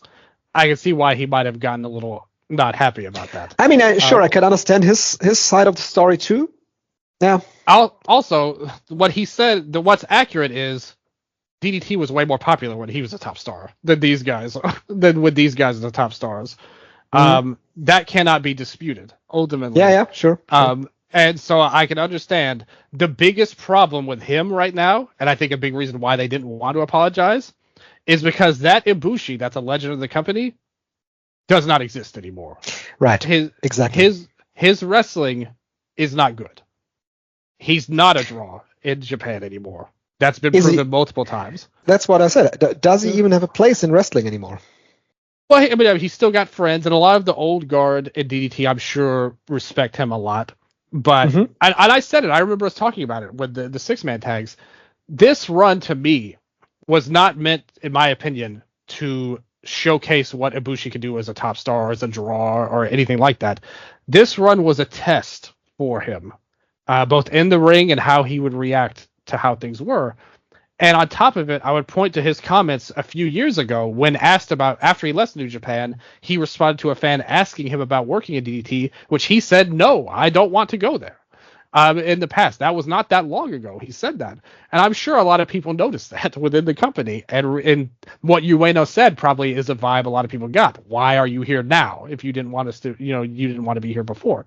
So I think that there's reasons for both sides to be in, but the problem is Ibushi does not have any leverage because he's not bringing the Kota Ibushi of 10 years ago to the table anymore. He's bringing the Kota Ibushi of 2024 to the table, which is a fun nostalgia act. Could draw some fans, sure, but not enough to be worth any kind of headache. And it's clear that the wrestlers didn't think he was worth it either. So that's where we're at. Maybe things will change again. I do agree with whoever that source was, that this is kind of blown out of proportion. I think once cooler heads prevail, and maybe if Ueno if Ueno's where he's at 6 months from now, not doing anything, and he's like, damn, I really wish I had some opponents now to go against, they might think, look, we'll do this thing with Ibushi with you. Can you give him a call, reach out? Who's to say? Who's to say that things can't change in the future? Yeah. things changing, guys leaving. One guy leaving Pro Wrestling Noah apparently now. We don't know what the full status of him is, but Yoshiki Inamura, he is joining NXT, at least for the time being. They phrased it as joining unusual NXT training on PKDX. Yeah. Well, they're right about that. Once again, shout out to Dan. He has been questioning what he's been doing on his excursion, and he's not been doing a lot. So this was apparently him treading water until he could go to the United States. Or Dean, even. Dean, not Dan. I'm sorry. Yes. If it could, until he could go to the United States, and now there was a video with Shawn Michaels praising him and saying he's coming in from Pro Wrestling Noah. Even, yeah, we discussed it quickly before the show. He couldn't go lower than he was in Pro Wrestling Noah, falling from the main event of that show against Kaito Kiyomiya to whatever he was doing lately, and then going to excursion once again. I congratulated him to get out of Pro Wrestling Noah because, to be realistic, just to get out, they completely wasted his potential. They have no idea what they're doing with him. They have no idea what they had with him. It's just completely frustrating. So him trying something new isn't the worst way to go. We even discussed on the Cage Match Discord with Peps, we discussed that. I said that there's various Japanese wrestlers that really enjoy their excursions, and they really enjoy being outside of Japan, and they really enjoy being in societies that allow them more freedom than the Japanese wrestling system allows them. I mentioned that Shigehiro Irie wanted to be an European independent wrestler before COVID even, and to some extent he went there, and he is a European independent wrestler. We know of guys from Dragon Gate going to Mexico, enjoying the Mexican life so much that they didn't even want to go back to Japan. And who knows, maybe Inamura, he is one of those. Maybe he wants to travel around, maybe he wants to be in the United States, maybe he wants to be overseas. So he seemed happy when he was in the video, so more power to him, I guess. Yeah, I mean, he wore a nice suit when he like got out of a limo or whatever. They brought him in. He looked jacked up. He was ready to go. They played this video where it showed him training with like the guys who came to Noah for the tournament, just throwing people around and being Inamura and awesome, as he always is. And then Shawn Michaels gave him some love and was like, yeah, this guy's going to be a big problem for anybody he gets in the ring with. And so what is Chef Michaels cooking next in NXT? I don't know. But I will say this is a lot different than these indie companies, these guys you were talking about going in Mexico or whatever. Like I said, I would say like there's much more stability. Again, say what you will. I mean, I'm far from an NXT fan. I can promise you that. Although I did go to their shows thanks to my sister horribly gifted me the tickets to their show for my birthday. But still, it's not something I would consider myself a fan of. What are his prospects? I don't know what they're looking for. On paper, I would say his odds of success are very low, but still better than what they were with Noah, about as close to zero as possible. Noah has no one but themselves to blame for this. Like I said, I've got news for people on that. He should be the champion right now going into January 1st. He should be their top star. Or at the very least, number 2 behind Kaito. I would say number 1. But you could say number 2 if you want. He should be one of the absolute top people in this company. And the fact that he got 2 wins in his entire run of all of these years, 2 wins over non-rookies. 2 wins all of these years. In the tournament this year, just before he left. That is ridiculous. And there's no excuse for it. And it seems to me like everyone knows that WWE and Abima work together. Noah and Abima work together. Abima is pulling a lot of these strings, and Keiji Muto is a big part of this as well. That has a big position in Noah right now, making all of this work. And shout out Irv again, he brought him up with All Japan. He mentioned earlier, Muto's been wanting to work with WWE since he ran All Japan. This is not some new thing he's playing at. They're trying to do that, and I mean they've got Nakamura for a shot. They had AJ earlier this year, which the AJ match was really good. And Nakamura, we'll see. Like, this is going to be his test on the first. Like, what does he mean to the modern Japanese audience after almost 10 years in WWE at this point? So it's going to be interesting to see how that goes. But overall, Inamura, it's sad that this is happening this way. Unless he becomes a huge star in WWE, which, I mean, God bless him if that happens.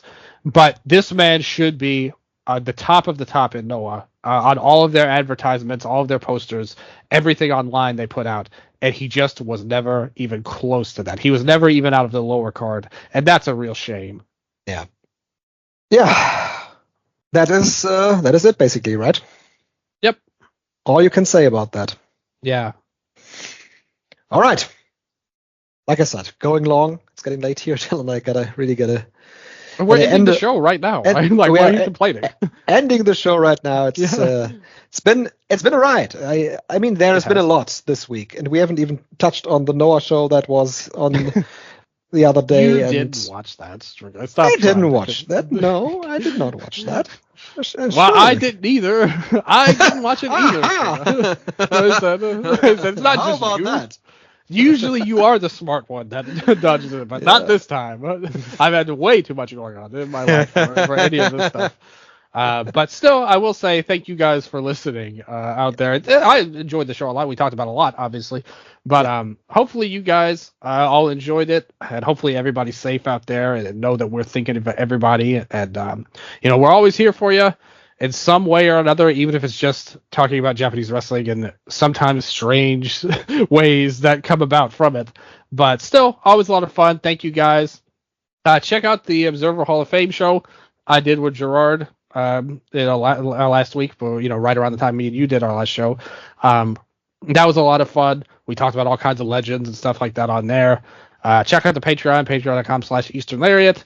It's going to be a lot of fun coming up. Got some stuff planned for that with multiple guests. So hopefully things are going to go good. Hopefully you guys are doing good out there. Thank you guys so much for listening. I cannot wait to do it again. Absolutely. So like Dylan said, thank you all for listening and goodbye. Sayonara.